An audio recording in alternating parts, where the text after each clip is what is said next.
네,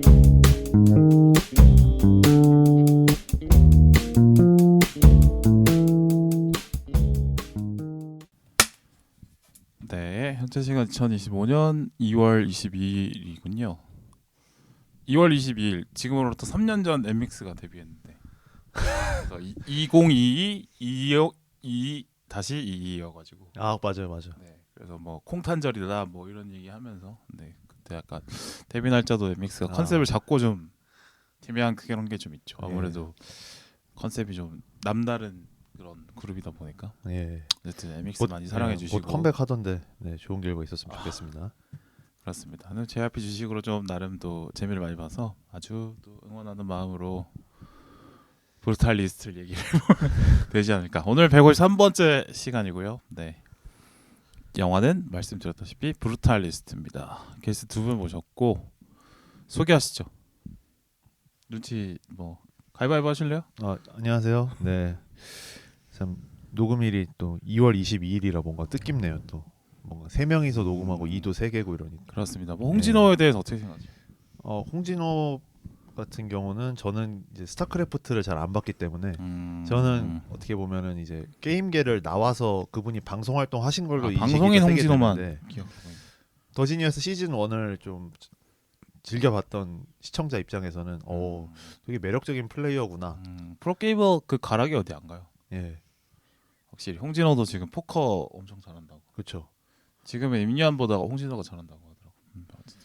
그래서 되게 뭔가 그 전까지는 이분이 사면벙이라는 그 상징적 사건 때문에 많이 이제 놀림을 받는 캐릭터라고 인식을 했는데 사면벙은 사실 진짜 되게 그 사람 커리어 중에 정말 한 경기일 그쵸. 뿐이고 훨씬 잘한 사소한 경기가 많은데 근데 임팩트가 너무 커서 네네 그렇죠. 약간 밈으로 많이 소비가 되고 있죠. 뭐 게임을 안 하던 사람도 뭐 콩 댄스랑 뭐 사면벙 요런 혀 짧은 거 요런 식으로 좀 발음이 안 돼요. 그러니까 이런 느낌으로 하시니까 생각해 보면 그 사람이 어떻게 보면 되게 스마트한 사람인데 맞습니다.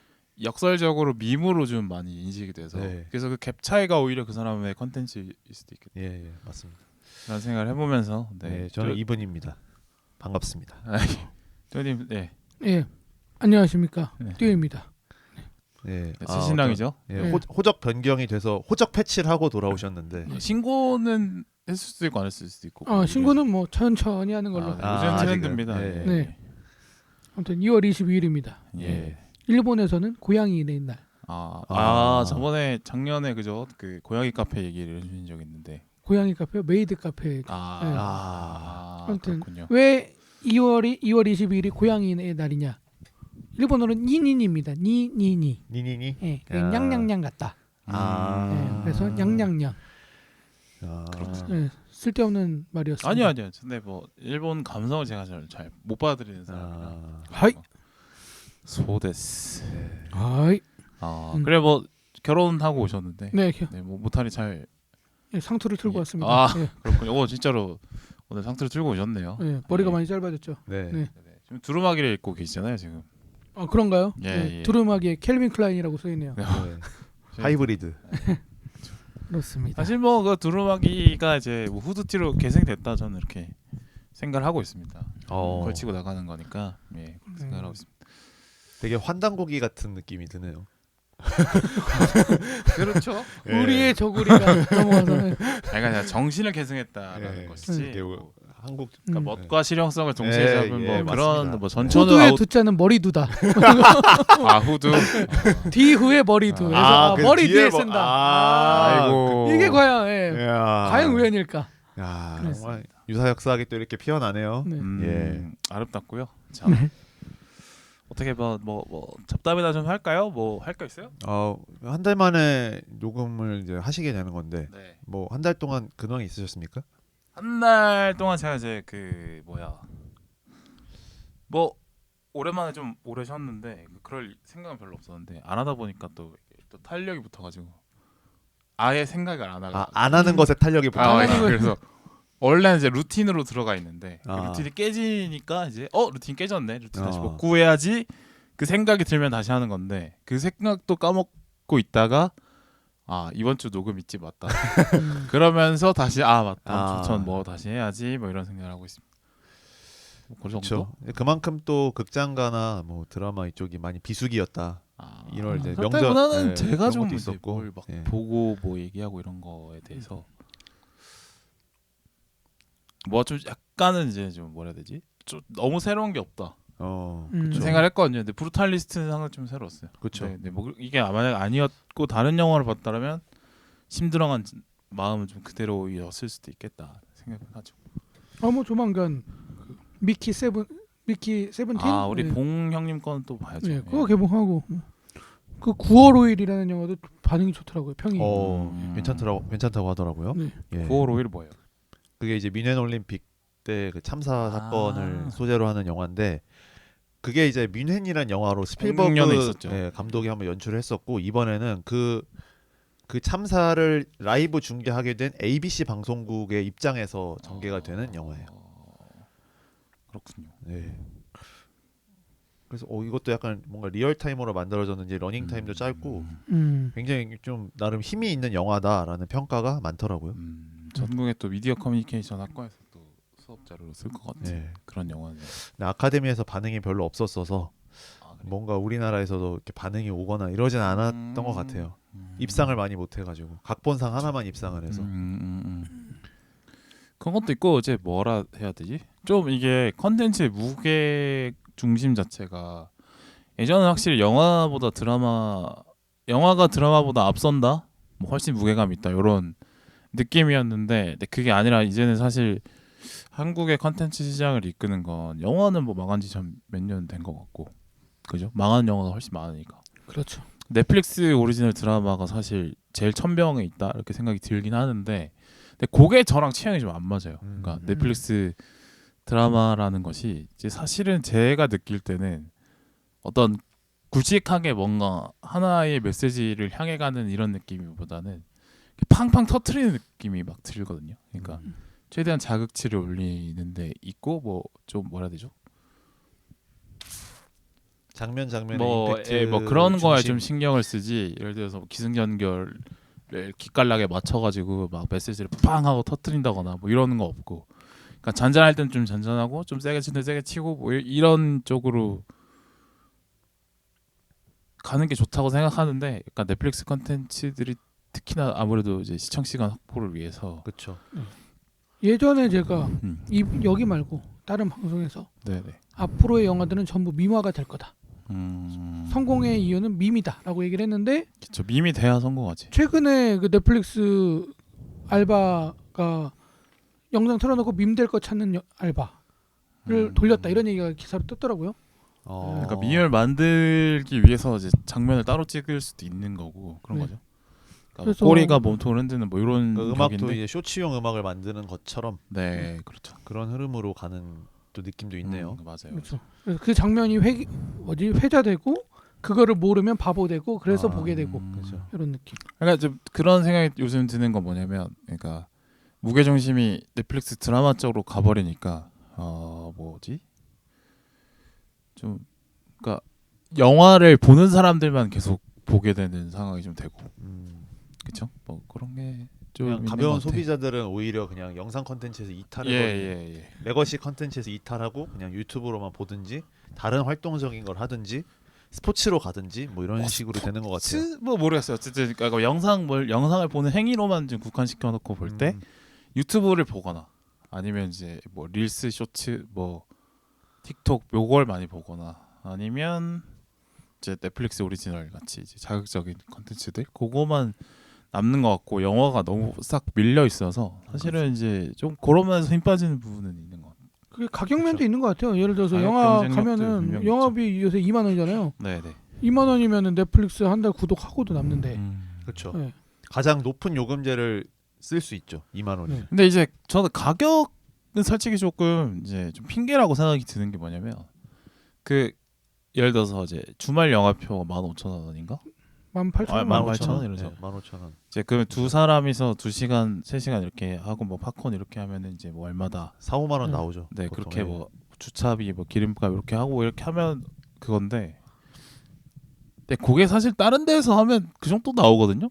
어디 뭐 카페를 드라이브를 가서 뭐 을왕리 카페를 간다든지 뭐 헤이리를 간다든지 뭐 하면 사실 그게 비용 차이는 만원 안짝 10,000원 20,000원 그 정도 안짝 근데 차이라서. 저는 이제 비교 대상이 넷플릭스하고 비교를 하게 되는 거죠. 그래서 그렇죠. 넷플릭스가 생각할 뭐 때는 2만 원인데 이거 둘이서 먹으면 음. 4만 원 깨지고 밥 먹고 영화 재미없으면 욕 먹고 그러니까. 그러니까 이제 재밌다라고 인증된 거 그것만 보려고 하는 것 같아요. 맞아요. 확실히 재밌는 거. 아, 쏠림 범죄도시. 현상이 좀 더 심해지는 느낌이 있죠. 예. 정말 주변에서 그 얘기 많이 해요. OTT 보지 뭐. 야, 이거 금방 뜰 텐데 왜 봐야 돼? 맞아요. 그렇죠. 뭐 네. 쿠팡 플레이에서 최근에 뭐 개봉작 빨리 올려주고 이런 것도 있고 해서 그렇죠. 뭐 그런 생각이 뭐 들긴 합니다. 네. 이제. 네. 그러니까 좀 전반적인 어떤 특히 그 기존 컨텐츠에 대한 권태로움이 많은 사람들에게 좀 드러나고 있는 것 같아요. 그건 맞습니다. 요새 뭐 한 90일이면 뜬다라는 얘기도 있고. 네. 예. 그러니까 극장 가도 이제 콘서트 실황을 튼다거나 뭐 오페라 콘텐츠를 튼다거나 그죠. 비영화 컨텐츠를 통해서 또 새로운 수요. 수요를 창출하기도 하니까 네. 이걸 보면은 확실히 이제 기존 영화나 드라마는 많이 위협이 되는 부분이 그렇죠. 있죠. 예. 그래서 지금 제가 얼마 전에 뭐였지? 아무튼 망작 영화를 검색을 했는데 100만이 넘었더라고요. 한 10년 전 영화인데. 그래서 아니 100만 넘었다고 망했다라고 얘기를 했던 시절이 있는데 지금은 100만 들기도 어렵고 막 40, 어렵죠. 30 뭐 이렇잖아요. 대작 영화들도. 음. 예. 브로크는 어떻게 됐죠? 브로큰도 거의 뭐 35만 막 이럴 거예요. 네. 지금. 네, 그거는 이제 하자고가 너무 많이 찍어서 뭐 그런 생각하긴 합니다.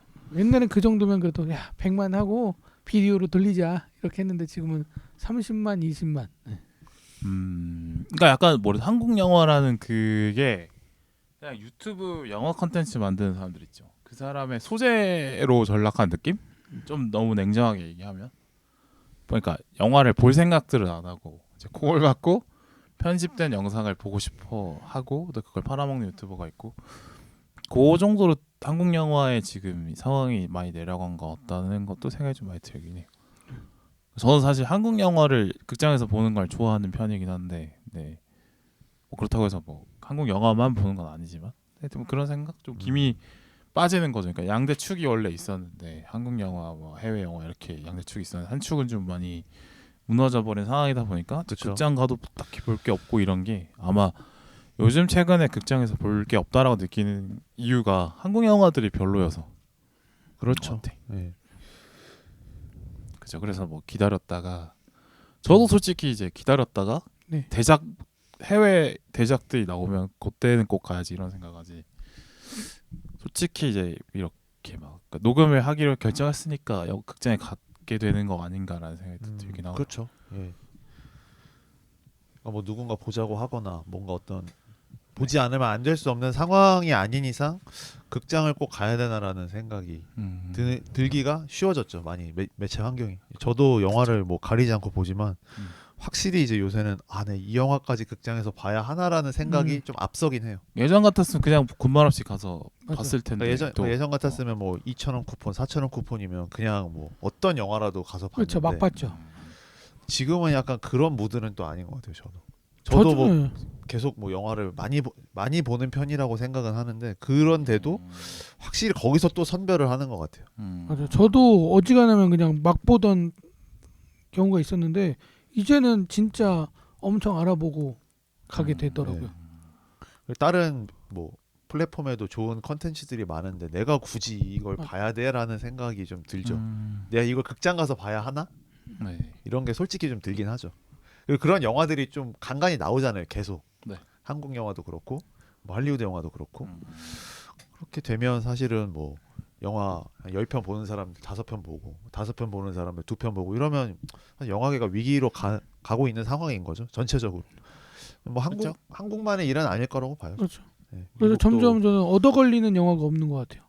그러니까 중간 허리층이 없죠, 확실히. 그러니까 예전에는 이거 그냥 네. 볼마음 없는데 시간 이거 맞으니까 보자라고 해서 네, 봤는데 그쵸. 너무 좋아. 네. 의외의 발견. 의외의 발견인데 요새는 그런 게 그래서 진짜 없어진 것 입소문 같아요. 타고 역주행하는 영화들이 코로나 이후로는 거의 찾아보기 힘들고 음. 실제로 이제 그렇게 해서 좀 한 3,400만 뭐 많게는 5,600만 정도 영화가 그 전까지는 조금 몇 편씩 있었다면 코로나 이후에는 뭐 아예 뭐 한 900, 1,000만 이렇게 가든지 100만도 안 되든지 뭐 이렇게 흥행의 어떤 허리 정도 되는 작품들이 안 나오다 보니까 그게 또 그 전반적인 생태계에 있어서 좀 좋은 그렇죠. 영향은 안 되죠. 왜냐하면 대자본 위주로 또 가게 되거나 네. 소품 위주로 가거나 이러니까 좀 다양성이 떨어지는 측면이 있어서 이게 또 넷플릭스 오리지널 위주로 또 시장이 컨텐츠 시장이 가다 보니까 넷플릭스 오리지널이 약간 깊이는 좀 수준이 떨어지잖아요. 그러니까 이제 물량이 많아지니 공급 물량이 확실히 아. 많아져서 그렇죠. 원래 코로나 이전까지는 막 한 달에 한 편씩 나오고 이렇게 하지 않았는데 이제 다 자본이 그쪽으로 쏠리다 보니까 요새는 뭐 한 달에 2편도 나오고 많게는 뭐 드라마 2편에 한국 영화 1편까지 런칭하는 경우도 있거든요.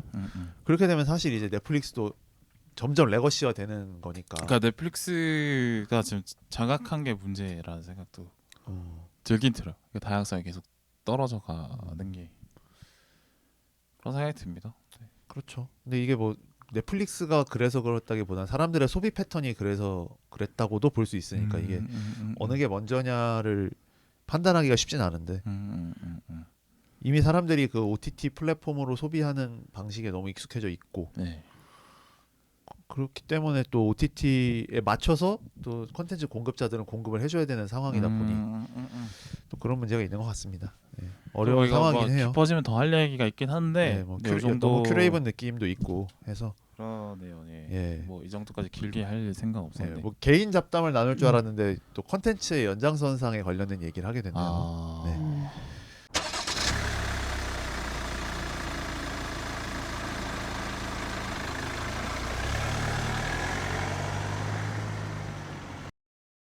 한 것 같아요. 브루탈리스트로 가볼까요? 예예예. 예. 네. 브루탈리스트. 예. 브루탈리스트. 안 되네요. 브루탈리스트 한번 해보도록 네. 하겠습니다. 네. 아우, 이거. 이거 억지로 이런 것도. 아, 왜냐면 지금 그 오프닝부터 쫙 그쵸. 내려앉는 느낌이 예. 있기 예. 때문에 얼른 올려줘야 됩니다. 억지로라도 지금 이걸 확 확 끄집어내야 됩니다. 그렇죠. 브루탈리스트. 브루탈리스트. 브라이어티 네. 맞나요? 예. 아 강호동 씨가 예. 했던 거 브라이어티 쇼 이렇게 예. 했던 거. 브루탈리스트 쇼 영화 정보 봅시다. 갈게요. 예. 예, 2025년 2월 12일에 개봉한 미국 작품이고요. 전쟁의 상처와 시끄러워 흔적에서 죽겠어, 영감을 받아서 혁신적인 디자인을 창조해낸 천재 건축가 라즐로 토스의 삶을 다룬 시대극 작품입니다. 요즘 은 아니라고 하더라고요. 예. 그러니까 좀 유사한 삶을 살아왔던 건축가가 있긴 하나 그분의 삶을 똑같이 재현한 건 아니고 이제 제작진이 하나의 가공 인물을 만든 그런 영화라고 그쵸. 합니다. 그러니까 약간 이건 무조건 실화각이다. 그쵸. 근데 실화가 아니더라고요. 그러니까 있을 네. 법한 얘기로 만들었기 때문에 다들 충격받았어요. 이게 실화가 아니라고. 그러니까요.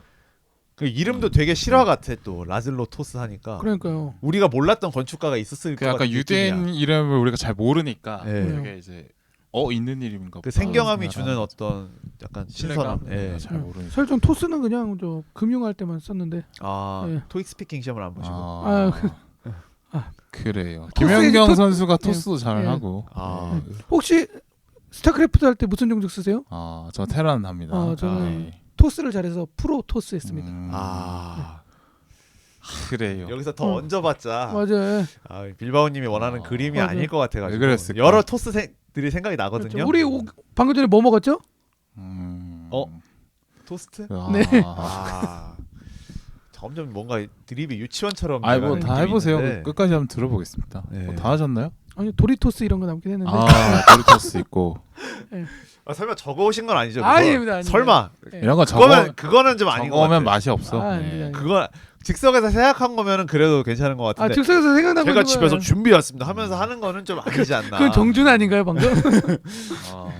그렇죠. 네, 집에서 네. 준비해왔습니다. 다 했어요. 우리 이분도 하나 해요.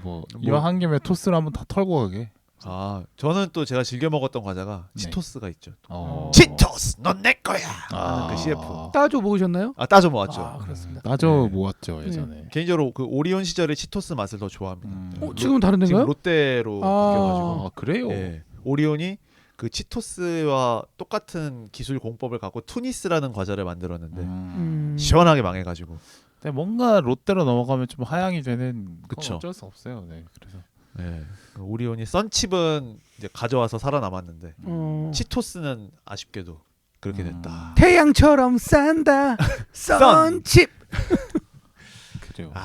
저는 토스로 이제는 없는 겁니다. 이제 네. 토스 관련해서 또 드립치면 그건 퇴장 조치하도록 하겠습니다. 이게 계속 나올 것 같아서 제가 미리 좀 털고 가고자 장을 연 거거든요. 감사합니다. 예. 또 그래서 뒤에 또 라즐로 토스 나왔다고 예, 또 드리플리마켓 그때 가서 또 생각났다고 또 토스 예. 넣으면 안 됩니다. 아, 생각나더라도 넣어주시라는 의미에서 제가 미리 한번 해소의 장을 미리 열었어요. 그래서 네. 뒤에서 하기만 해라 그냥 넘어가시죠. 예, 네. 그래서 이 영화가 특이한 게 또 그 구성이 조금 방대하죠. 1막, 인터미션, 2막, 에필로그까지 해서 총 그렇죠. 4개의 구성이 돼 있고. 되게 그 구성이 뭔가 주는 아우라가 있었던 것 같아. 아, 그렇죠. 신선한데 이게 뭐지 이런. 그러니까 약간 두꺼운 자서전 읽는 것 같은 느낌이.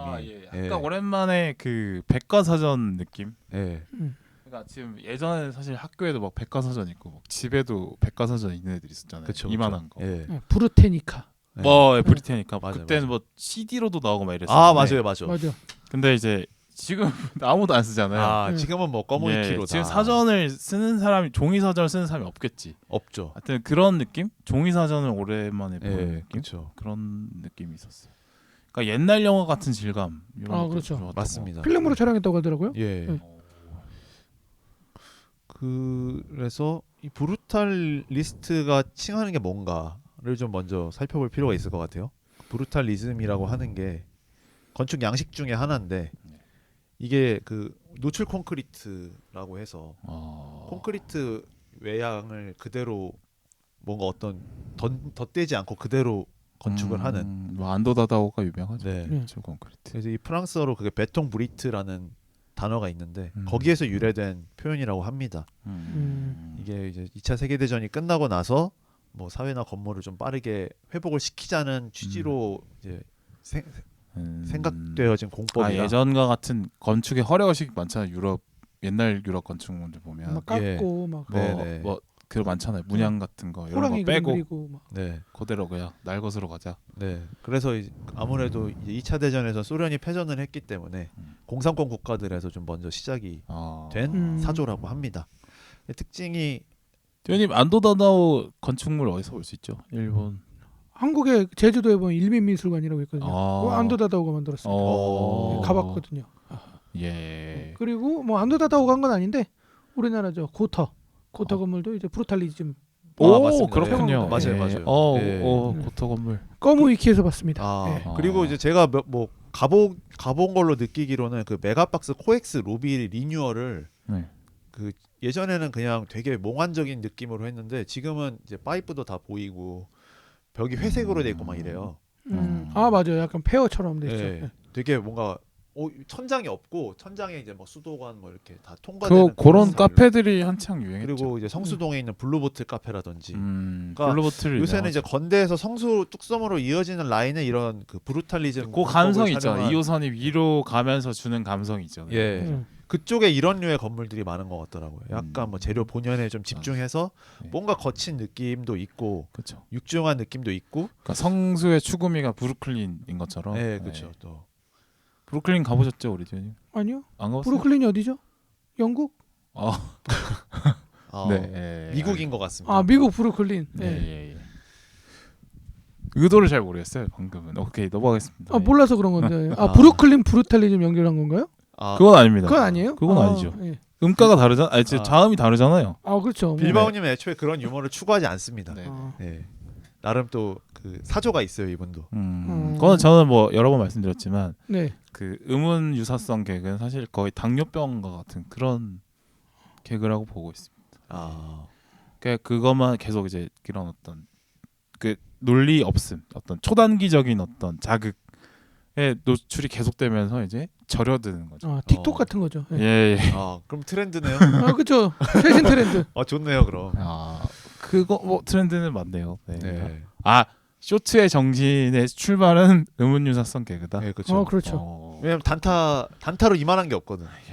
예. 그렇습니다. 브래디 코베 감독의 세 번째 장편 영화이고 우리나라에서 이전 두 편은 공개가 되지 않았어서 우리나라 관객들한테는 이분의 영화가 처음 선보이는 거기도 합니다.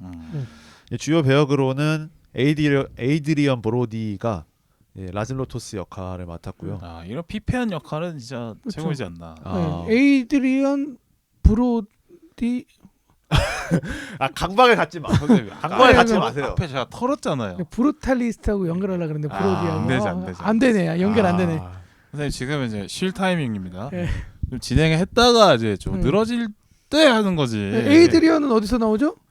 영화 로키에 나옵니다. 아, 에이드리언, 아. 에이드리언. 아, 안 보셨나요? 너무. 로키 1편인가요? 로키 1편 마지막 그 대사죠. 이분님 아. 옆에 앉아 있잖아요. 좀 심하다 싶으면 좀 때리세요. 아, 거의 약간 뭐 타이타닉의 잭 부르듯이 네. 하는 뭐 그런 아. 대사인가 보네요. 이거 마지막 엔딩 대사입니다. 아, 그렇군요. 받아주지 마. 드립 친지 얼마 안 되네. 또 치잖아 지금. 넘어가야 되는데 지금. 네. 그래서 어떤 그 이제 브루탈리스트 관련해서 뭐 댓글을 여러 개 읽어보다가 그런 얘기가 있더라고요. 스트 영화에 에이드리언 브로디가 들어가면 인정이다라고 어떤 외국인이 또 댓글을 브루탈리스트, 피아니스트. 댓글을 음. 달았더라고요. 그래서 그러니까 외국에도 참 이렇게 인상적이었고. 말장난 좋아하는 분들이 예, 있더라고요. 판데믹이라고 보시면 됩니다. 월드와이드죠, 예. 월드와이드. 빌바오님 입장에서 거의 이제 판데믹 수준인 거죠. 그러니까 약간 그런 느낌이 들어요. 나는 전설이다에 그 홀로 남은 그 윌 스미스의 감정을 지금 빌 스미스인가요? 느낄 때가 있어요. 아. 예. 그러니까 뭔가 어느 자리에 갔는데 나 빼고 다 그 말장난을 할 때가 가끔 있거든요. 그럼? 그때 얘들을 다 어떻게 해야 되나 이런 생각을 들 때가 그럴 수 있긴 있죠. 합니다. 예. 그래서 에이드리언 브로디가 남자 주인공 역할을 맡았고, 그다음에 라젤로 토스의 아내이자 전쟁 이후에 이막에 등장하는 엘리자베트 토스 역은 펠리시티 존스라는 배우가 연기를 합니다. 아우 예. 네, 개인적으로 굉장히 좋아하는 토끼상의 배우고요. 예, 거기서 좋았죠. 뭐죠? 스타워즈 로그원. 아, 그렇죠. 너무 멋있었어요. 네, 진 어소라는 캐릭터를 맡았는데 거기서 굉장히 또 임팩트가 있었고, 저는 이분이 되게 이번에는 좀 강단 있는 캐릭터를 연기를 했잖아요. 그것도 나쁘지 않네 이런 느낌이었습니다. 제가 보는 이 배우는 연약한 것 같지만 심지가 고든 캐릭터들이 맞아요. 주로 맞아요. 반응하는 예. 것 같아요. 그 뭐죠? 스티븐 호킹 나온 거? 사랑에 대한 모든 예, 거기서도 이제 그런 역할이었던 네, 것 같고 또 몬스터 콜이었나요? 거기서도 것. 약간, 맞아요. 아프지만은 다 챙겨주는 그런 캐릭터. 네. 뭔가 약간 느낌이 이분이 저는 약간 이정현 배우 같다 어. 그런 느낌을 받았습니다. 네. 저는 또 그분 느낌도 있어요. 그 쉐이프 오브 워터에 나오는 셀리 호킨스라는 배우가 있는데 네. 그분하고도 좀 이미지가 비슷해서 뭔가 델토로 영화에서 조만간 볼 수 있지 않을까 뭐 이런 음. 생각도 해보고요. 음. 그다음에 오늘 약간 잡식 많이 집어넣네요. 오늘 삽입이 많이 되고 있네. 네. 그 라즐로의 재능을 발견한 미국 자본가 해리슨 리 벤 뮤런 역할에는 가이 피어스가 맡았습니다. 메멘토에 나왔던 그 네네. 분이시죠? 네. 뭔가 계속 상업 영화에서 조금 볼 듯 말 듯 하다가 이번에 또 한번 메멘토 그 양반이요? 네, 그냥 네, 주인공이죠. 어. 예. 그리고 이분이 아마 그 아이언맨 2인가에서 또 악역을 맡았었을 거예요. 그 이상한 네 글자 이름. 예, 뭐 일드리치였나 기드리치였나 뭐 그 박사 이상한 괴짜 박사 캐릭터 꾸준히 활동을 하시더니 뭔가 또 이제 걸출한 배역을 하나 맡지 않으셨나 싶고 뭐 이 외에도 조 엘윈 이번은 해리슨의 아들 해리 리 여기를 맡았고요. 저는 이 친구 연기가 진짜 네. 좋더라고요. 진짜 얄밉다. 예. 연기 진짜 잘한 것 같고 진짜 어. 그 미국의 그 뭐랄까 보수층을 보여주는 느낌. 그 전형적인 이색 캐릭터 있잖아요. 예. 거만하고 아. 약간 거들먹거리고. 예, 야, 힐빌리의 노래 그- 이런 거 나올 것 같고. 그죠. 나 정도면 되게 너네한테 잘해주는 거야. 맞아요. 이런 마인드가 있네. 네. 그리고 해리슨의 딸 매기리 역의 스테이시 마틴 그리고 토스 부부의 조카 조피아 역의 레피 캐시디 이렇게 출연을 하셨습니다. 레피 캐시디가 알고 보니까 그 투모로우랜드 주인공이더라고요. 보셨나요? 아니 못 봤죠. 그래서 아테나라는 안드로이드로 나오는데 그때 되게 귀여웠거든요. 저는 근데 여기서는 등장하는 모습 보고 그 해리포터 다니엘 레드클리프가 여장을 했나 이 생각을 했어요. 느낌이. 네. 저는 약간 소피 터너 키 작은 느낌. 그렇죠. 그러니까 약간 그런 유럽 비주얼이 유럽 배우가 아닌 걸로 알고 있는데, 맞나? 영국 배우였나? 아무튼 그렇습니다. 네, 뭔가 말을 하려고 했다가 기억이 안 나서. 수상 많이 했네요. 예. 그래서 2024년도 베니스 영화제에서 감독상을 수상을 했고요. 올해 골든글로브 시상식 드라마 부문 작품상 남우주연상 그리고 감독상을 수상을 했고 아카데미의 현재 10개 부문에 후보로 올라 있습니다. 바프타에서 뭐 안 탔나요? 바프타에서도 2개 정도 타지 않았나요? 저도 바프타는 찾아보지 않았는데. 바프타가 뭐죠? 바쁘다 현대사회. 네네네 알겠고요. 설명해 주시죠. 바프타가 뭐의 줄임말인지. 뭐의 줄임말인지 모르고요. 이게 브리티시 아카데미 뭐 이런 건데. 예. 예. 근데 영국에서 하는 뭐 여러 가지 엔터테인먼트에 대한 주는 상이거든요. 그래서 게임도 주고 드라마도 주고 영화에도 상을 게임도 주고. 주는군요. 네, 그래서 유명한 그 게임 오브 더 이어의 바프타를 좀 쳐줍니다. 그렇군요. 그래서 게임 시상식은 4월에, 아. 영화는 2월에 합니다. 예, 찾아보니까 감독상이랑 나무주연상을 수상을 하셨네요. 네, 축하드립니다. 네, 이렇게 영화 정보 소개 마치겠고요. 네. 간단히 평을 해보자면 저 먼저 얘기 바로 해보면, 가시죠. 예, 네. 일단은 봤을 때 보고 있을 때의 느낌과 보고 난 뒤의 느낌이 좀 달라서 1막은 되게 지루하다고 생각했고 2막은 되게 볼만하다고 생각을 했는데 영화를 돌이켜 보니까 1막의 분위기는 좋았고 2막은 좀 격정적이었고 에필로그는 좀 벙찌지 않았나라는 생각을 했습니다. 그러니까 영화가 어떤 느낌이었냐면 저한테는 그러니까 모르는 미술 전시회에 간 느낌이었어요. 그러니까 이게 뭐 대단하다고 하는데 내가 정말 대단해서 대단하다고 느끼는 건지 그동안 사람들이 대단하다고 말했던 역사가 있으니까 대단하다고 하는 건지를 좀 구분이 안 되는 느낌을 좀 받았고요. 그거와는 별개로 극장에서 볼만한 가치는 있는 영화다. 왜냐하면 이게 이제 요새는 워낙 우리가 미디어를 뭐 앞에서도 얘기했지만 쉽게 소비를 하다 보니까 내가 속도나 어떤 재생 정지를 통제할 수 없는 환경에서 긴 상영물을 보는 것 자체가 희귀한 경험이라는 생각을 하거든요. 네. 그래서 극장에서 볼만한 작품이긴 하다. 그리고 내용이 그렇게 뭔가 와닿지 않더라도 그 화면이나 음악이나 어떤 다른 요소들이 주는 강렬함이 있어서 즐길 만한 작품은 맞다. 그렇게 봤습니다. 잠깐만 끊을게요. 네, 윤여정 미나리로 가죠. 탔고 아까 거기까지 녹음 잘 됐어요? 너 거까지 또 오케이. 사- 또님은 어떻게 보셨나요? 저는 보면서 그 원스 어폰 어 타임 인 아메리카 있잖아요. 어허. 그거를 동시에 보는 사람이 지금 나랑 비슷한 느낌이지 않을까라는 생각이 그게 들었어요. 무슨 뜻인지 잘 모르겠더라고요. 그러니까 그 이동진 평론가가 고전이 될 만한 영화라고 얘기를 한 거를 듣고서 봐서 그런 건지 보는 내내 요거는 되게 꽤나 회자될 영화고 그게 체감적으로 느껴진달까요? 네, 필름으로 찍어서 그런 것 같기도 해요. 되게 클래식한 느낌이 많이 들었고 강렬한 느낌을 받았어요. 그리고 강렬하죠 영화가. 예. 오프닝부터 너무 강렬해서. 내가 이민자가 아닌데 괜히 이민자인 것 같기도 하고 예. 그런 느낌까지 체감을 해주는 게 그 체험하는 영화라는 느낌이 살짝 들긴 했어요. 러닝 타임 자체도 길기도 했고 근데 지금 다시 생각하면은 인터미션 안 하고 가면 더 짧았을 텐데 이 생각이 들기는 하더라고요. 근데 뭐 감독의 의도가 있겠죠. 그거 이따가 얘기할 거니까 지금 말하면 혼내겠죠. 네. 예. 그렇습니다. 아무튼 뭐 굉장한 영화 본 것 어. 같다라는 말씀드리고 싶습니다.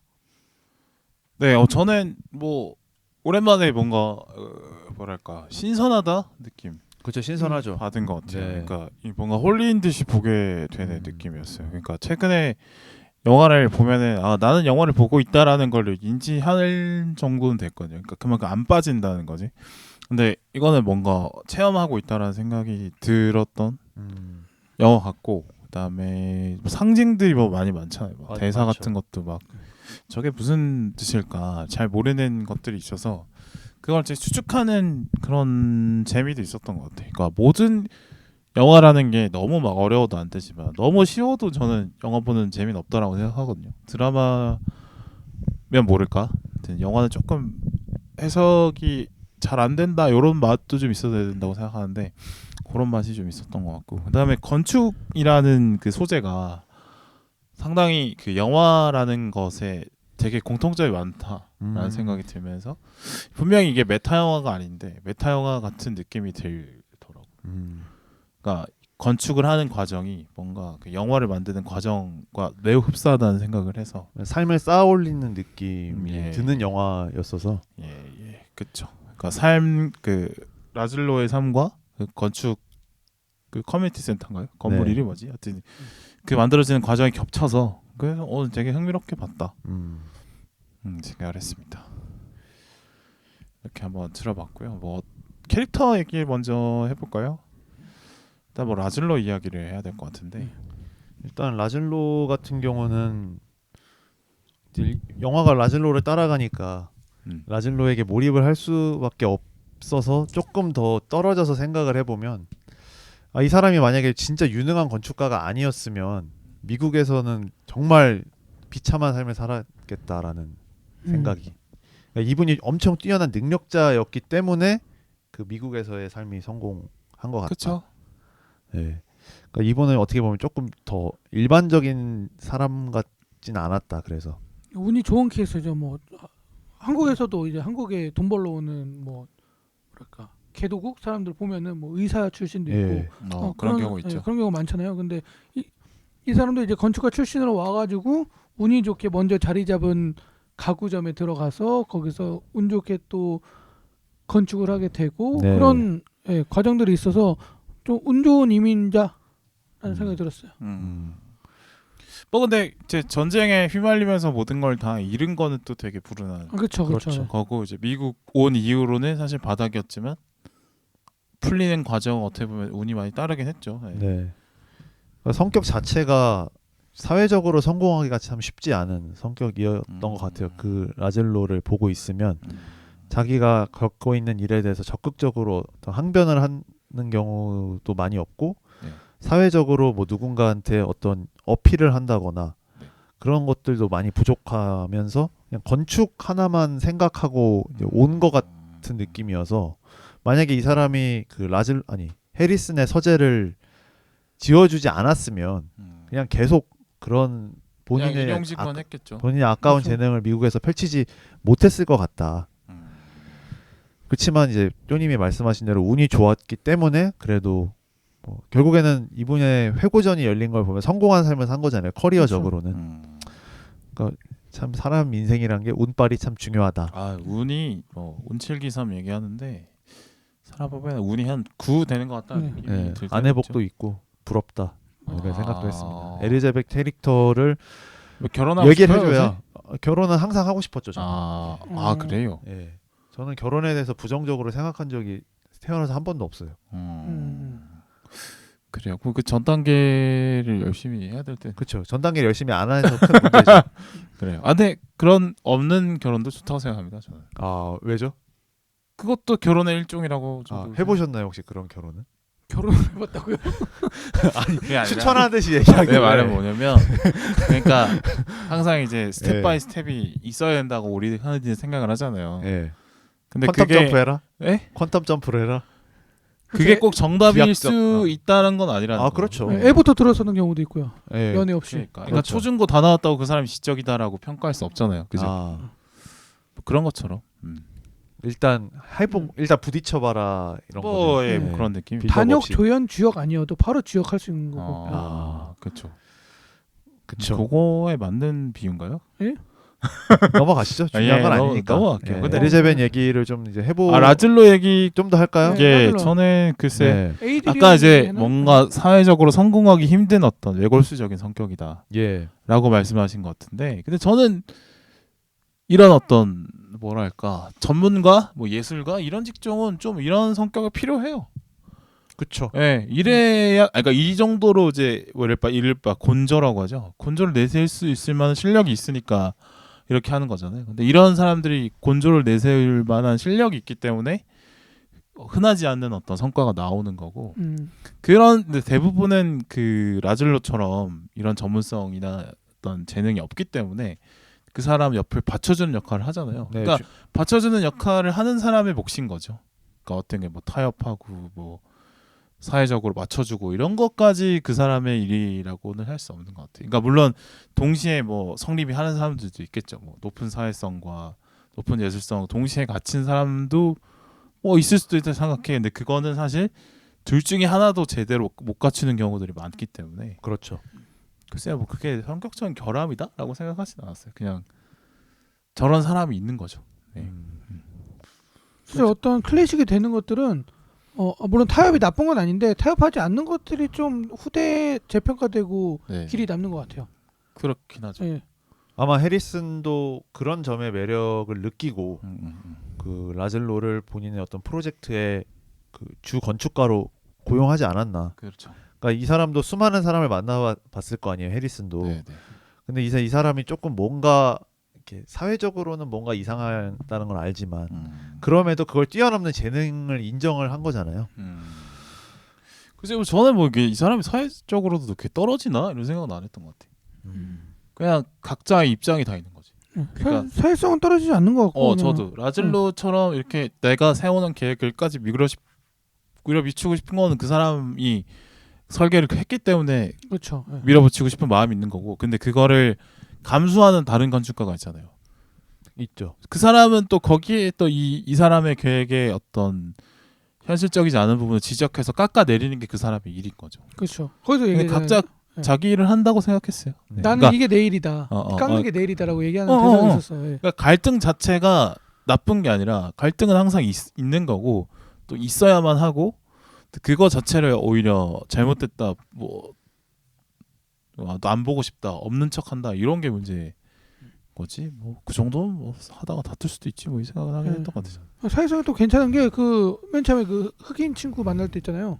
그때 보면 또 이제 얘 먹을 거, 애기 먹을 거 다 줘라, 뭐 이런 것도 보면은 그쵸. 생각보다 따뜻한 사람이고 사회적으로도 뭐 못난 사람은 아닌 것 같아요. 다만 건축할 때만 날카로워지지 않나. 예. 그러니까 좋은 친구들도 보면 일할 때 확 다른 사람으로 보이는 경우 있잖아요. 네. 그죠?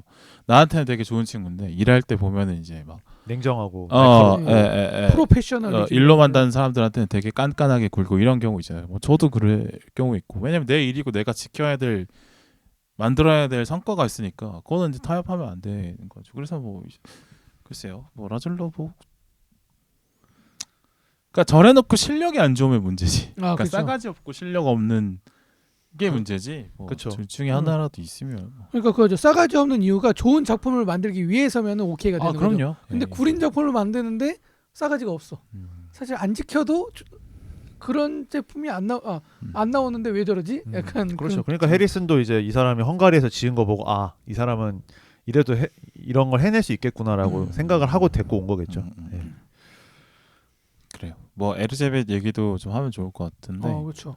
저는 에르제벳 캐릭터 덕분에 라즐로가 그래도 좀 자기 자존심을 최소한으로 지키면서 그 커뮤니티 센터 건설 주도를 할 수 있었다라는 생각이 들었고, 일단 그러니까 라즐로가 이제 그러니까 무슨 말인지는 알 것 같아요. 그러니까 사회성이 좀 떨어진다 이런 부분이, 그러니까 현실에 발을 좀 떼어놓고 있는 사람이죠. 그러니까 좀 이렇게 뭔가 건축만 갈등 상황이 있을 때 생각하다 좀 보니까. 스무스하게 해결하는 스타일은 아니니까 이 사람이 무조건 내 주장대로 가야 한다라는, 뭐 좋게 말하면 황소고집이겠지만 안 좋게 말하면 타협이 불가한 사람이었어서 일 쪽에 있어서는 그것도 어떻게 보면은 조금 뭔가 융화도 되게 중요한 요소인데. 근데 생각해 보면은 에리제벳이 라즐로보다는 사회성이 더 떨어진다라고 좀 보거든요. 왜냐면 오히려 들이받을 줄 알아요.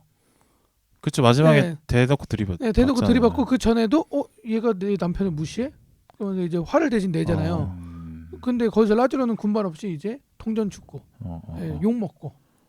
그렇죠. 예. 라즐로가 꿇을 줄도 알지. 예. 그리고 자기가 세웠던 계획이 이걸 실행시키는 과정에서 깎일 거라는 것도 잘 알고 있기도 해요.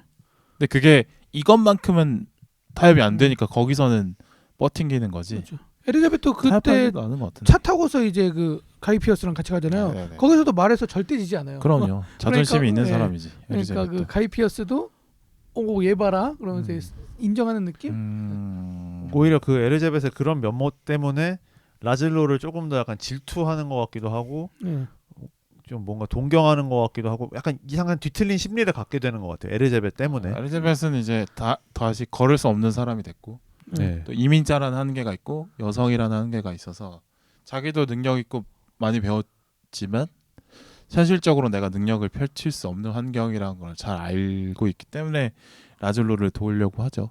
그런 마음도 느껴지죠. 저는 보면서 이 포드 대 페라리 영화에서 크리스찬 베일과 맷 데이먼의 관계와 좀 비슷하지 않나 그런 생각을 해봤습니다. 그 이제 켄 마일스가 거기서 이제 내가 생각한 대로 하지 않으면 안 된다라는 고집을 펼 때마다 이제 캐롤 쉘비, 맷 데이먼이 와서 좀 잘 달래주고 이럴 땐 이렇게 하는 거야. 뭐 이렇게 좀 독려를 해주면서 서로 이렇게 좀 잘 융화시키는 방향으로 가는 모습이 굉장히 비슷해 보였고, 깊게 보는 사람도 필요하고 넓게 보는 사람도 필요하죠.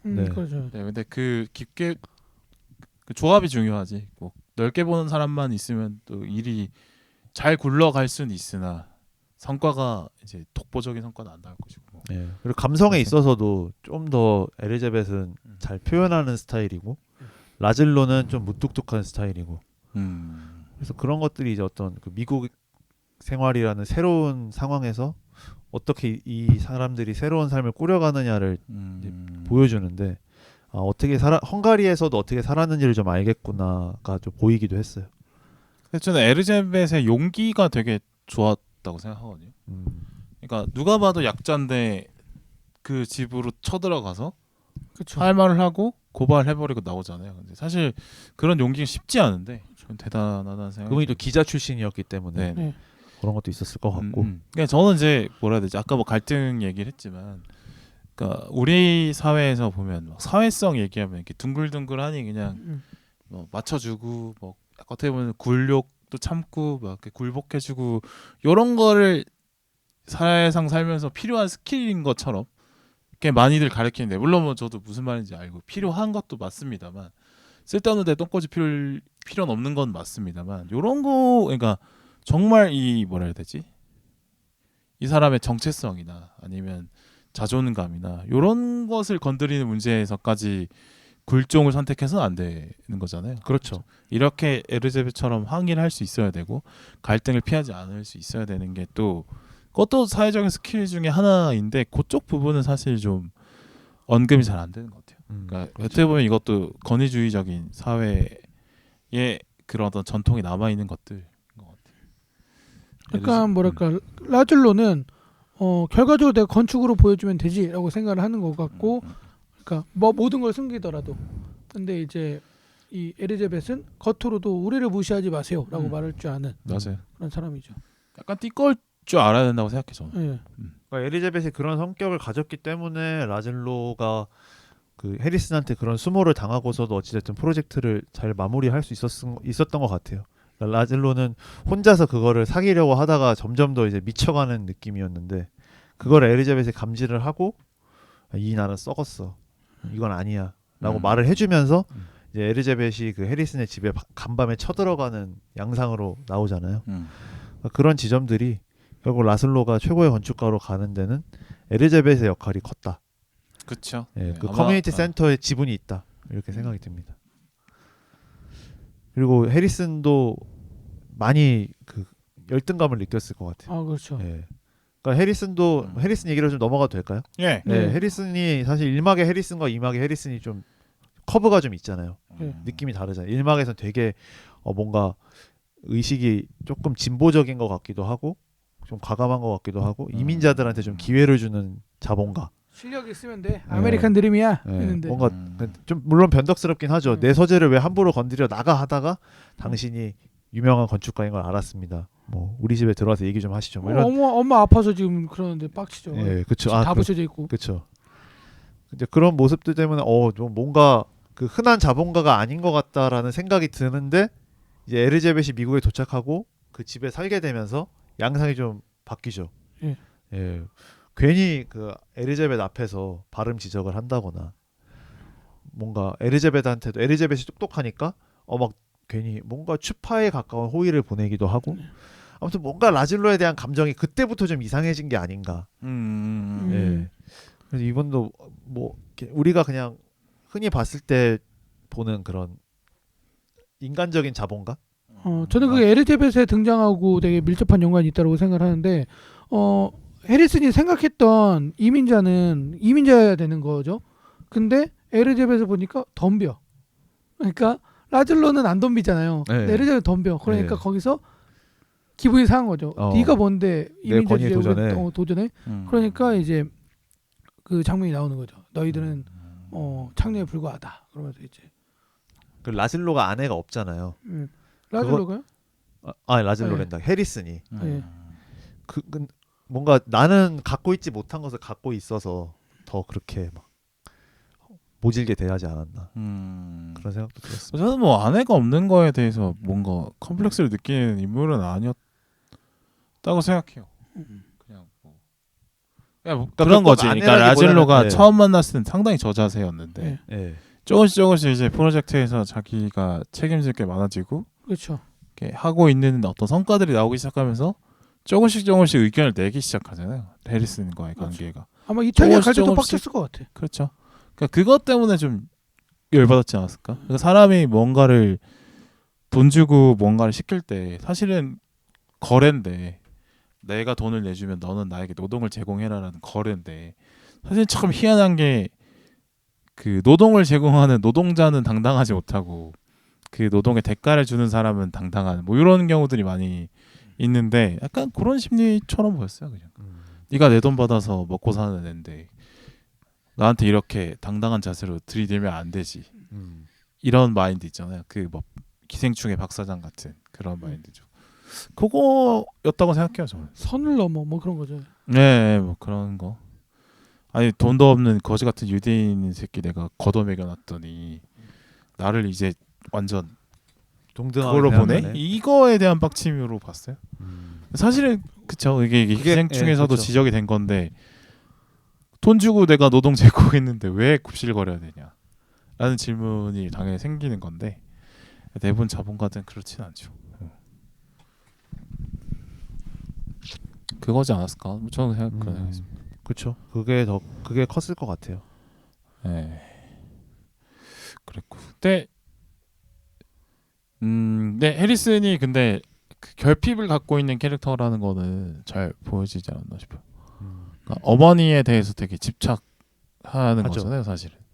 그러니까 효도 이사이죠. 그러니까 효도를 할 거는 필요한데 뭐 건물까지 그렇게 크게 지어서 어머니를 기념하고 이런 거. 근데 사실 그거 보면서 일단 이해가 안 됐거든요. 저거는 어머니를 위하는 게 아니라 어머니 핑계를 댈 뿐 사실 자기가 그렇죠. 자기의 존재감을 드러내고 싶어서 건물을 그렇죠. 짓는 건데. 물론 뭐 자기는 자기 방어를 하죠. 내가 예전에 뭐 돈이 없을 때 뭐 우리 외삼촌인가 어디 할머니한테 갔는데 네. 뭐 돈 없다고 무시당하고 뭐 네. 이런 건데. 굴욕을 당해서 내가 수표로 복수를 했다 뭐 이런. 그렇죠. 얘기를 근데 했는데. 그거는 어떻게 보면은 그게 뭐 자기 성공의 동기부여가 뭐 됐을 수 있겠습니다만 그 성공의 원인은 아닐 수 있는데 따지고 보면. 어떻게 보면 서사를 갖고 싶어하는 사람이기도 할 것 같아요. 왜냐면 라젤로는 서사가 있잖아요. 어쨌든 뭐 이민해 온 뭐 천재 건축가 이런 느낌인데 해리스는 그런 것도 없고 어쨌든 저는 아까 아내가 없는 것도 뭐 결핍이지 않을까라고 얘기를 하셨는데 그 감독이 의도한 바는 있을 것 같아요. 아내를 없게 그린 이유. 그게 어떻게 보면 어머니를 더 기를 수 있는 그런 환경을 만들어 놓은 것 같고 또 어머니 성이랑 자기 성이랑 같을 거 아니에요. 그렇죠. 미국이니까 그러면은 뭐 자기 이름도 남는 거고. 네. 음. 그래서 뭐 마찬가지로 효도도 하고 종교적으로도 촉망받고 그런 모든 걸 갖고 싶어하는 완벽한 인간이 되고 싶지 않았나 싶습니다. 반대로 이제 어머니에 대한 집착을 계속 강조하는 게 어떻게 보면 저 사람이 사회적으로 성공했고 뭐 돈도 많고 뭐 존경도 받는데 어떻게 보면 불쌍하게도 이 불우했던 어린 시절의 기억 때문에 어머니한테서 벗어나지 못한 극복을 못했다. 늙은 남자의 모습을 보여줄 수도 있는 거고. 근데 그 마음이 이제 건축물에 대한 집착으로 나타난 거라서 아마 설정은 아마 그거지 않을까. 어떻게 보면은 저 사람이 되게 당당해 보이지만 자기를 보호하려고 하는 심리가 센 사람이구나를 보여주는 어떤 설정일 수도 있고. 그렇죠. 그리고 뭐 나머지 캐릭터 중에서는 이제 조피아가 좀 눈에 띄는 것 같은데. 조피아가 이거 영화 초반에 그거죠. 유사성행위에서 하는 거 나오는 거죠. 그러니까 저기 미국으로 건너오기 전에 아닌가? 조피아는 2막에 등장해요, 같이. 왜냐하면 조피아도 1막에 처음에 나오잖아요. 완전 맨 처음에 첫 장면은 조피아고 마지막도 조피아. 네, 가족임을 증명해라라고 얘기를 하잖아요. 네. 근데 뭐 유사 성행위 하는 장면 저도 맨 앞부분 제가 좀 늦게 들어갔거든요. 근데 앞부분에 뭐 그런 거라기보다는 저는 그냥 사람은 안 나오고 대사만 나오지 않았나? 근데 그게 마지막 장면에서 조피아 얼굴로 바뀌면서 그게 조피아였다라는 게 느껴졌달까요? 네. 뭐 제 느낌으로는 이제 그 유럽에서 살아남기 위해서 유사성애를 해서 살아남는 뭐 이런 거였던 것 같긴 한데 네. 그런 언급이 나오긴 하죠. 여기 남자들이 너무 조피아한테 추파를 던진다. 그것 때문에 좀 수월하다. 이 정도의 대사가 나왔던 걸로 기억하거든요. 나는 그 장면에 나왔던 것 같은데 네. 모르겠어요 이거 또.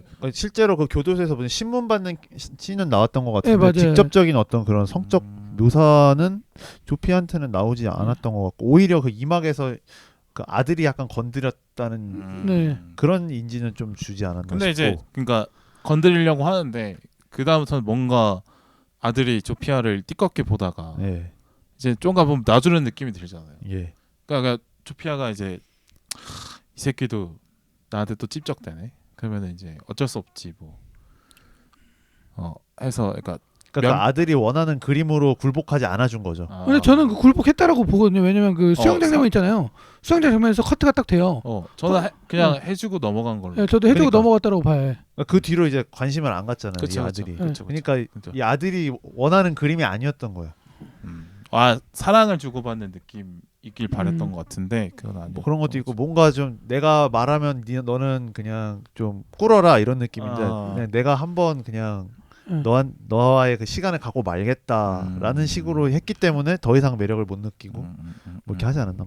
뭐 사소한 거긴 하지만. 아니면 반대로 이미 헝가리에서 많이 당해 왔기 때문에 조피아가 이 뭐랄까 아들 해리인가요? 그 해리한테도 아마 똑같이 대했을 거고. 예. 예. 그래서 마지막에 자기 고향으로 돌아가겠다라고 예루살렘인가요? 그걸로 가겠다고 한 것 같기도 예루살렘. 하고. 예. 뭐 되게 좀 되게 뭘까 이 캐릭터의 정체가 뭘까라는 네. 생각을 많이 되게 하게 미스터리한 되는데. 캐릭터죠. 예. 근데 뭔가 중요한 느낌이죠. 왜냐면 그렇죠. 그 처음과 마지막에 처음과 마지막에 등장하는 등장을 인물이고 말을 안 하다가 또 말을 하고 마지막에 에필로그에도 보면 장식을 하고. 조피아가 예. 발표를 하는 걸로 네. 나오잖아요. 그죠? 그래서 제가 이동진 톡을 보진 않았는데 후기 보면은 그 조피아하고 그 라즐로하고 동치시키어서 얘기를 한다고 하더라고요. 그러니까 조피아가 되게 그 마지막 비엔날레 장면 때문에 캐릭터의 깊이가 확 올라간 것 같아요. 그러니까 이 사람이 결국에는 이제 모든 게 다 종교적인 베이스에서 움직이고 있었구나라는 게 이제 비엔날레 장면에서 그 자기의 삼촌인 라젤로의 작품을 말하면서 그 이제 뭐 어떤 뭐 예루살렘의 영광을 되찾기 위한 뭐 그런 건축물이다 뭐 이렇게 얘기를 하잖아요. 근데 그게 라젤로의 진짜 의사인지는 알 수 없잖아요, 사실은. 그렇죠. 라젤로는 말을 할 수 없고 엘리자벳은 죽었고 하니까. 그렇게 해석할 수 있겠다고. 조피아가 그 저기 비엔날레 가서 그 뭐 강의 뭐 이런 걸 하는 거잖아요. 프리젠테이션 하는 거죠. 프레젠테이션 자기 하는 삼촌의 거죠. 해고전에 대해서. 그 프레젠테이션의 내용이 이제 에필레그 전까지의 영화 내용인 거죠. 그죠? 그러니까 이 커뮤니티 센터에 대해서 설명을 하는데 이 커뮤니티 센터를 지은 의도가 뭐 하나님의 영광을 뭐 어쩌고저쩌고 하면서 그러니까 조피아의 프레젠테이션 내용을 영화로 풀면 이제 앞에 1부, 2부가 되는 거 아니냐는 거지.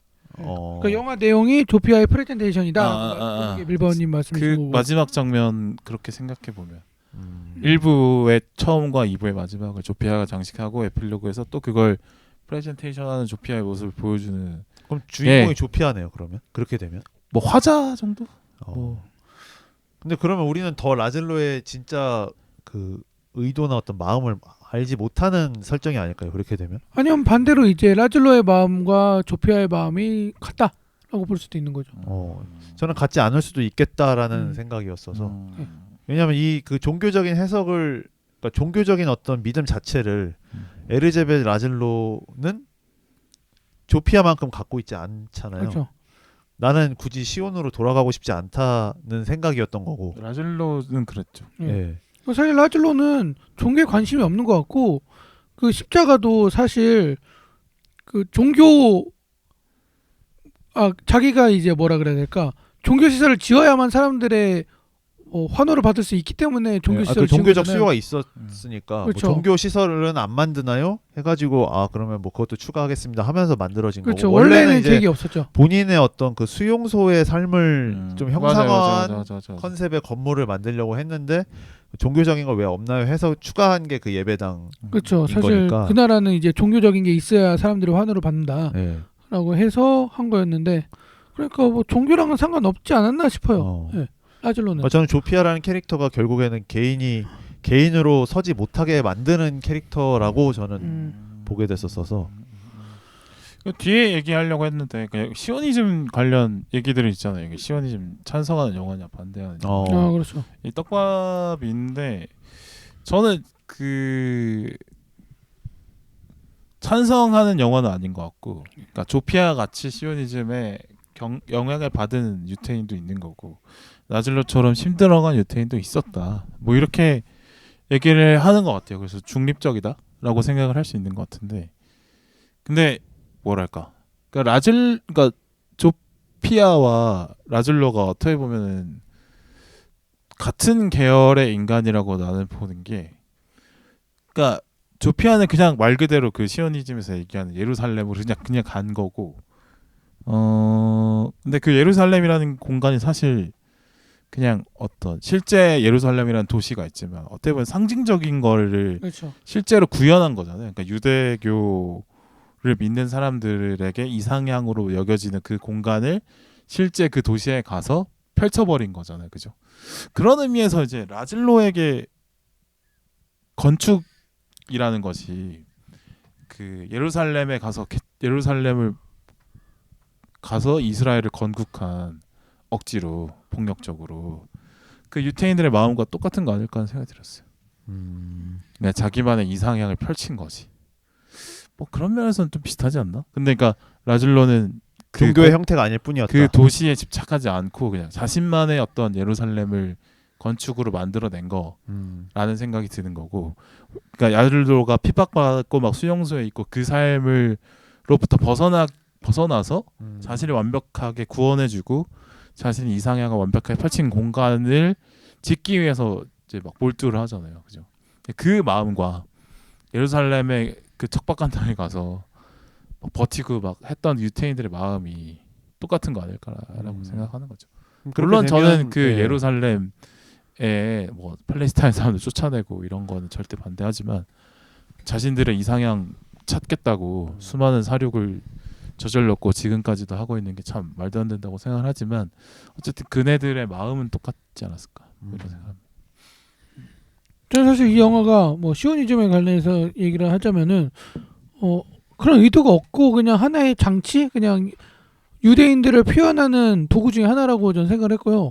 그도 그렇게 맨 처음부터 그 캐스팅이 에드리언 브로디가 아니었잖아요. 그 조엘 에저튼이라고 하는데 조엘 에저튼은 진짜 완전 미국 느낌, 영국 느낌이잖아요.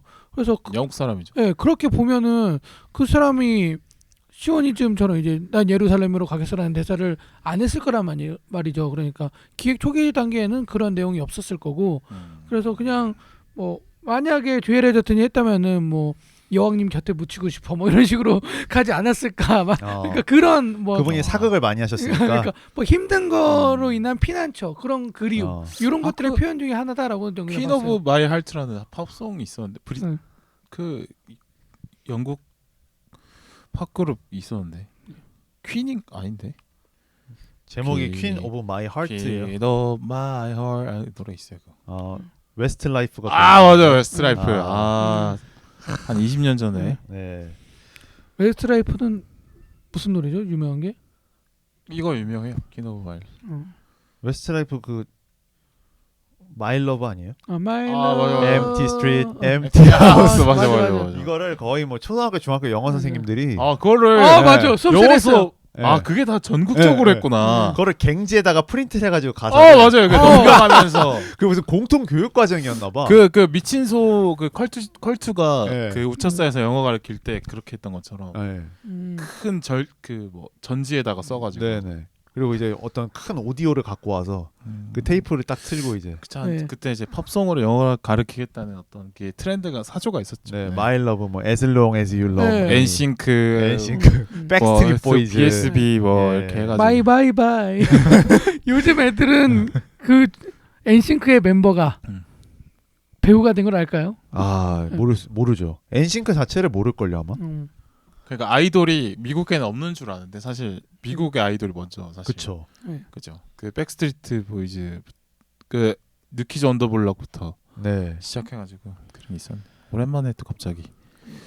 저는 이 영화가 시오니즘을 시오니즘, 강조하는 영화라기보다는 그냥 유대인이 이렇게 핍박 받으면서 미국의 꽃을 피워왔다. 이게 좀 더 포인트에 맞춰져 있는 것 같아요. 네. 그러니까 유대인의 땅으로 복원해야 된다 이런 느낌보다는 그러니까 유대인이 이런 미국 자본가들의 착취 속에서 자기네들만의 문화를 꼽혀서 지금의 주도권을 잡기에 이르렀다.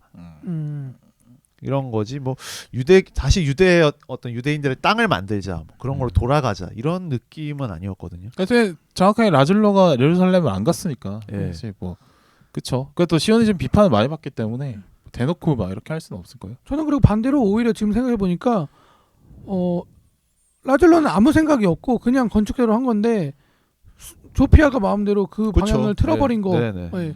아까 이분님이 말씀하시듯이 그런 게 아니었나. 예. 근데 요거는 이제 그게 기독교와 유대교가 사실 교리가 되게 비슷해 보이지만 뿌리는 같지만 아예 다르잖아요. 난 그렇게 알고 있는데 예수의 존재를 인정하느냐 안 하느냐 이런 걸 차이로 알고 있거든요. 그래가지고 기독교와 유대교의 차이가 뿌리는 같지만 되게 차이가 다르다고 알고 있는데, 근데 그 차이를 인지하고 있는 사람이 보고 그다음에 그 건축물의 양식을 봤을 때 아 라즐로의 뜻은 저거구나 라는 걸 알 수 있을 것 같아요. 근데 저희는 유대교 모르고 기독교도 잘 모르고 저는 기독교도 잘 모르고 그다음에 건축도 잘 모르고 그래서 정확한 의도를 알 수는 없다라고 저는 생각이 들긴 하는데 물론 뭐 본인 문화권이 유대교 쪽이기 때문에 그런 성향이나 어떤 그런 생각들이 은연중에 투영이 됐을지는 모르겠으나 네. 그걸 중심으로 만들었을 것 같지도 않고, 그러니까 이 사람은 그냥 아름다운 건축물을 만들고 싶었던 거지 그런 종교적 의미가 그러니까 종교적 그 예배 것도 저어줘야 된다. 예. 그래야지 시에서 예산을 지원해 줄 수 있다 이런 얘기 하잖아요. 시장에 와서. 네네. 근데 이제 시장에 그런 대사가 있어요. 당신이 유대인이라고 해서 유대교의 느낌으로 지면 안 된다. 기독교의 느낌을 내야 된다라고 그런 식의 대사가 있었거든요. 근데 분명 그만큼 유대교와 기독교 차이가 크다는 거지. 근데 이제 라즐로가 그걸 어떻게 해석해서 건축에 녹였는지는 그 종교적 배경과 건축적인 배경을 알고 있는 사람한테는 보일 텐데 이제 그걸 모르겠어서 좀 아쉬운 일단 영화상으로는 라즐로는 자기가 건축한 작품에 대해서 말을 하지 않잖아요. 그렇죠.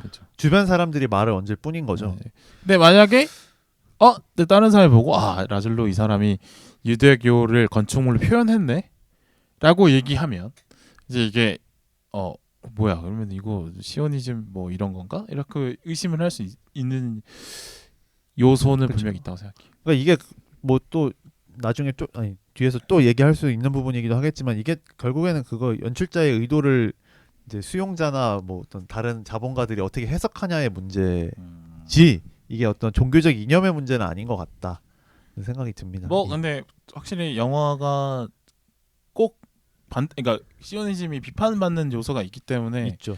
이제 이게 의심의 눈초리를 보고 있는 거지. 이 영화가 시오니즘 영화라고는 볼 수는 없다고 생각합니다. 시오니즘 영화였다면 뭐 라즐로가 뭐 기도하는 장면, 뭐 그다음에 영적으로 뭔가 충만해지는 장면을 넣어야 되는데 어느 순간 거기 헤로인에 가가지고 맞잖아요. 막, 예. 하나님 제가 이걸로 가는 게 맞습니까? 예. 막 이런 거 물어보고. 그렇죠. 근데 그게 이제 기독교처럼 유대교를 해석하는 걸 수 있다는 거지. 그러니까 유대교를 우리가 모르잖아요. 기독교는 좀 알아도. 근데 이제 뭐 예루살렘에 가서 뭐 어떤 땅을 만들겠다라는 그 생각 자체가 조금 약간 그런 적극적인 느낌이 좀 더 있지 않나. 그런 걸 유추해 봤을 때 라즐로는 그런 적극적인 생각으로부터는 좀 벗어나 있는 사람인 것 그렇죠. 같다. 그런데 그러니까 그 사람은 예루살렘까지 꼭 가야 된다는 생각은 없는 사람인데 이 사람은 건축가라는 직업이 있으니까 그 어떤 민족의 해방구를 건축물로 표현한 걸 수도 있다는 거지. 그러니까 앞에 제가 말씀드린 것처럼 그러니까 문화의 개념인 거네요, 일종의. 그러니까 종교가 그 나라의 문화인 경우가 있잖아요. 국교가 있는 있죠. 나라들은. 있죠. 그러면 이제 내가 그 종교에 대해서 막 강하게 믿지 않더라도 그 문화로부터 자유로울 수 없는 거잖아요. 뭐 그런 느낌 아닐까요? 그러니까 제가 그 어떻게 좀 의심하는 부분은 그 라즐로의 건축이 이제 라즐로가 소화하기에는 이게 내 예루살렘이야 하고 지었을 수 있는 거 아닐까? 자기만의 왕국이다. 유대교의 성전이다. 그렇죠. 그러니까 그 그러니까 그곳에 가지 않아도 예루살렘에 가지 않아도 어. 여기를 예루살렘이라고 보고 만든다는 거죠. 그것도 우리가 해석의 영역이지 그렇죠. 않냐라는 거죠. 그러니까 나는 만약 그러니까 내가 유대교 지식이 건축의 지식이 있으면 그거가 아닐까라는 거에서 논걸 한번 찾아볼 텐데 없으니까 모르겠고 그냥 의심은 좀 돼본다. 그래서 저는 에필로그에서 그래서 이 사람이 예. 시오니스트의 마음과 크게 안 다를 수 있다라고 생각합니다. 그래서 저는 에필로그에 얘기를 하면서 느끼는 게 에필로그에서 이제 그 라즐로가 아무 말을 못하는 상태로 그냥 휠체어에 앉아야만 있잖아요. 네. 그 설정이 되게 의미가 그쵸. 있네요. 뭐 나머지는 다 관객이나 어떤 그 영화 속에 있는 사람들한테 맡기는 느낌인 거네요. 그렇습니다. 네. 예, 본인이 얘기를 안 하게 함으로써. 하여튼 뭐 더 나아가서 그러니까 영화 그 미국에서 만들어지는 영화들이 사실 유대인의 입장을 대변해 주는 경우들이 많잖아요. 그렇죠. 그러니까 영화계 빅네임들이 이제 유대인들이 많다 보니까 네, 자본도 그렇고. 그래서 그 어떻게 보면 유대인들이 사실 뭐 많은 핍박 받고 뭐 그건 맞습니다만, 근데 그들도 어떻게 보면 다른 민족들에게 악행을 저지르고 있고 이런 게 있어서 영화 자체가 좀 유대인들의 입장을 대변해주는 역할을 하긴 한다라는 건 좀 그렇죠. 그러니까 유대인들이 좀 핍박을 받았음에도 우리는 성장했다 이런 뭐 정서도 있고 뭐 하니까 그게 없는 건 아니겠죠. 아무래도 뭐 네네네. 감독도 유대인이고 네네네 뭐 그래서 네 그런 경험으로부터 자유로울 수는 없을 거기 때문에 왜 그런 찜찜함이 남긴 한다. 그쵸. 뭐 이런 예. 얘기입니다. 남아 있을 수 있다고 봅니다. 영화란 매체가 사실 그 유대택의 영향이 있다 보니까 그러니까 모호하게 연출한 게 좀 영리한 선택이긴 했네요. 오히려 노골적으로 막 뭐 할렐루야 이런 걸 외치지 않았기 때문에 너무 있지. 영화의 깊이가 조금 더 드러나지 않았나. 네, 뭐 이렇게 얘기해봤고 그다음에 이제 이 영화가 재밌는 점이 이제 이민자로서의 라즐로의 삶이 보이고 그다음에 건축이 진행되는 과정을 겹쳐서 보여주는 거죠. 그러니까 이 건물이 완성이 되어 가면서 라즐로의 이민자로서의 삶도 어느 정도 좀 정착이 되어가는 그런 식의 과정으로 보여주는 것 같아요. 그래서 그 이민자들의 서름을 좀 보여주는 영화라고도 볼 수 있을 것 같아요. 그렇죠. 그러니까 뭐 우리 한국인들의 이민사는 미나리로 표현이 되듯이 뭐 유대인들의 이민사는 뭐 여러 영화로 표현이 되겠지만 브루탈리스트도 아마 유대계 이민자들의 이민 과정을 보여주는 영화이지 않을까 그런 생각이 듭니다. 근데 이 시점에 나왔다는 게 또 뭔가 여러 관점들을 만들게 하는 것 같기도 해요. 지금은 이제 백인 유대인들이 미국의 주류잖아요. 주류지 않나요? 주류에 많이 올라가 있다. 영향력이 높다. 근데 이제 할리우드가 한동안은 굉장히 어떤 정치적 올바름에 매여 있어서 다양한 사람들을 포용해야 된다는 느낌의 영화들이 나왔다가 이거는 약간 어떻게 보면 원래라기보다는 한동안 미국의 지배권을 갖고 있던 사람들이 다시 우리가 한번 우리의 민족성을 되새겨보자 이런 느낌의 영화잖아요. 이 브루탈리스트가. 그렇죠. 저는 반대로 이렇게 생각했어요. 어차피 미국도 이민자들이 도시다라고 얘기를 하는 걸로 보였거든요.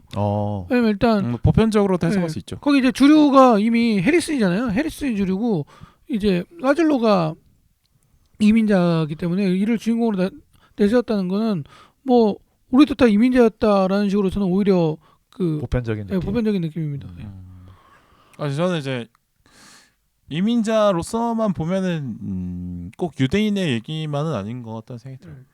되게 공감 가는 부분이 많을 것이다. 그러니까 대부분 이민자들로 이루어진 나라. 그러니까 지금 뭐 2대 3대 후손들의 후손들이 뭐 하겠지만 어떤 아버지한테 들어서 아는 이야기들이어서 대충 공감 가면서 볼 수 있지는 않았을까 생각이 들고.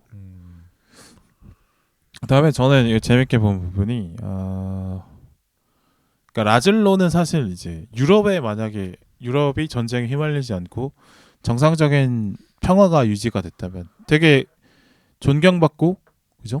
부유하게 살았을 수 있는 기술과 재능을 가진 사람이잖아요. 근데 유럽이 전쟁에 휘말리고 떠나서 미국에 오니까 밑바닥이 된 사람이잖아요. 그래서 어떻게 보면 내가 정말 나 원래 이런 사람 아닌데 이런 대접 받을 사람 아닌데 내가 한번 보여주고 싶어 하는 마음이 되게 있었을 것 같다는 생각이 들었어요. 그렇죠. 그래서 되게 그 건축 자체에 되게 열정적으로 임했을 거라는 생각도 들긴 했어요. 그러니까 아까 뭐 띠오님이 잠깐 얘기하신 것처럼 이민자들 중에 되게 교육도 잘 받았는데 잘 사는 나라로 오다 보니까 이제 무시받는 경우들이 많이 생기잖아요.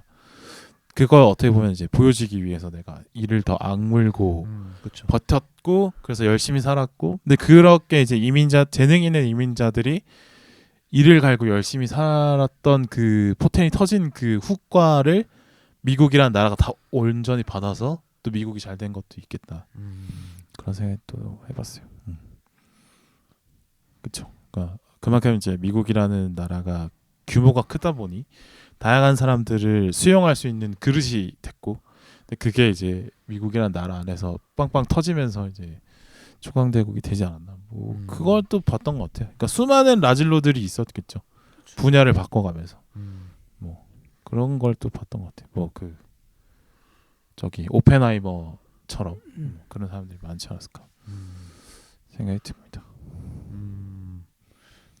그런 의미에서 이제 미국을 또 이해할 수 있는 그런 영화라는 또 생각이 들었어요. 저는 이제 주인공이 유대인이어서 오히려 뭔가 좀 더 회귀주의적 느낌이 있었다고 생각을 했는데 또 뭐 다양성의 측면에서 보면 사실 라즐로도 비주류에서 성공한 케이스니까 그쵸. 그거는 뭐 다른 이민자들의 삶과 다를 바 없다는 점에서 근데 저는 하필 또 왜 유대인으로 설정을 했을까 뭐 이런 생각도 해봤거든요. 왜냐면 그동안 유대인의 이야기들이 네. 한동안 또 메이저 영화에서 많이 다뤄졌잖아요. 어떤 네. 뭐 우리가 각종 사건 사고를 이겨내면서 어떤 정착을 했다 이런 서사가 없었던 게 아니었던 상황인데 그게 다시 어떻게 보면 재등장한 개념이라 왜 이게 어떤 그 미국의 정치 상황과도 좀 연관이 있는 걸까 이런 생각도 해봤습니다. 근데 제가 그래서 건축이라는 소재 게 때문에 제가 시오니즘과 링크가 있다고 말씀드린 거예요. 그러니까 건축이라는 그 분야 자체가 어떤 안정된 구조물을 만드는 작업이잖아요. 그죠? 거기에 살아가는 사람들의 안정적인 기반을 만드는 거죠. 건축이라는 의미가 이제 그래서 그 의미가 좀 있지 않을까. 그래서 아마 좀 더 특별하게 보이지 않았나 생각도 듭니다. 그래요. 그렇고 얘기를 하다 보니까 이제 계속 좀 전체적으로 얘기하는 부분인 것 같은데 이 라즐로가 처한 케이스가 이 사람도 창작자잖아요. 네. 그러니까 뭔가 영화를 만드는 일과 좀 이제 건축하는 게 좀 비슷하지 않나. 그러니까 우리가 앞에서도 뭐 건축과 영화가 같이 쌓아올린다는 뭐 공통점이 있다 뭐 이런 얘기도 같이 했는데 네네. 좀 영화를 만드는 일과 라즐로가 하는 일이 좀 비슷한 측면이 있는 것 같아 보이기도 해요. 네, 저는 그거 되게 건축과 감독이 되게 비슷하다고 느낀 게 일단 그 사람들의 어떤 프로젝트를 이끌어가면서 제일 영향력 자체가 상당히 좀 크다. 그러니까 공동 창작의 느낌이 아니라 절대적인 지휘권을 갖고 있는 한 사람이 끌어가는 그 작업이라는 게 상당히 좀 비슷한 것 같아요. 그렇죠. 영화랑 건축이랑. 돈 대주는 사람이 있고 깎으려는 사람이 있고 또 후원해주는 사람이 있고 그 돈 대주는 사람의 입김이 작용을 하고. 근데 이제 이 건축가 혹은 영화 감독들은 자신이 그려놓은 그림이 있는데 그 그림을 그리기 위해서는 남의 돈이 필요하지만 남의 돈을 대주는 그 돈의 주인은 내가 돈 되는데 내 맘대로 자기 맘대로 하는 건 또 웃기는 일이라고 생각하니까 간섭이 들어오고 그걸 이제 계속 갈등이 생기고 어떻게 컨트롤해 나가는 과정. 뭐 무슨 같은데? 해외 로케야 제주도 가서 해 그런 느낌. 제주도에 야자수 많아. 네. 뭐 이렇게 한다든지 저거 굳이 태평양 뭐하러 가 강릉 가면 되지 뭐 이런 식의 그런 식의 그런 식의 타협을 요구하죠. 뭔 콘크리트야 막 이러다 여기 그렇지. 스티로폼으로 해. 세트죠. 뭐 이렇게 얘기를 하는 건데 그러니까 그런 어느 정도 그러니까 타협하지 못할 선이 있고 그걸 지켜내려고 하는 그 예술가들의 어떤 그 고됨이 있고 또 자기가 예술을 하겠다고 쓸데없이 예산을 써먹는 걸 또 방지를 또 해야 되는 또 역할을 하는 사람이 또 있는 거고. 네네. 그 다툼이 어떻게 보여서 그래서 저 같은 경우는 되게 재밌게 봤던 것 같고 그다음에 영화와 건축의 공통점이 있다고도 생각했어요. 그러니까 보면은 그러니까 영화는 어떻게 보면 그 하나의 공간을 만드는 거라고도 볼 수 있잖아요. 그러니까 그렇죠. 관객은 가만히 있지만 눈앞에 보이는 것들이 계속 바뀌면서 사실상 그 영화 감독이 만들어놓은 영상 속을 걸어다니는 것처럼 하는 거잖아요.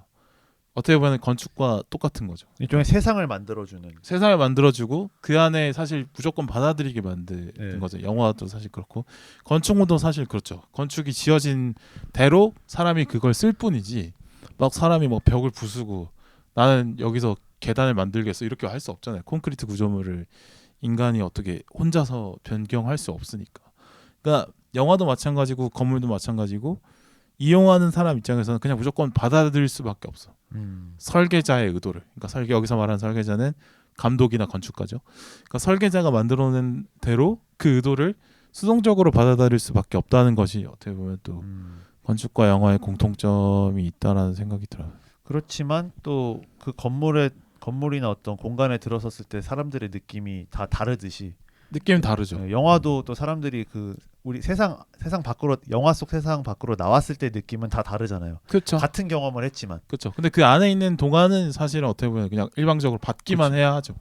그렇죠. 마지막 장면도 아까 우리 얘기했듯이 조피아가 생각하는 그 건축의 의미와 라졸로가 생각하는 건축의 의미가 다를 수 있듯이 영화도 이제 감독이 생각하는 의도하고 이제 평론가가 생각하는 의도하고 관객이 보는 그 의도하고 다를 수 있다. 네. 건축가의 의도대로 공간이 소비가 되지 않을 수도 있는 있죠. 것처럼. 그렇죠. 그건 있죠. 예.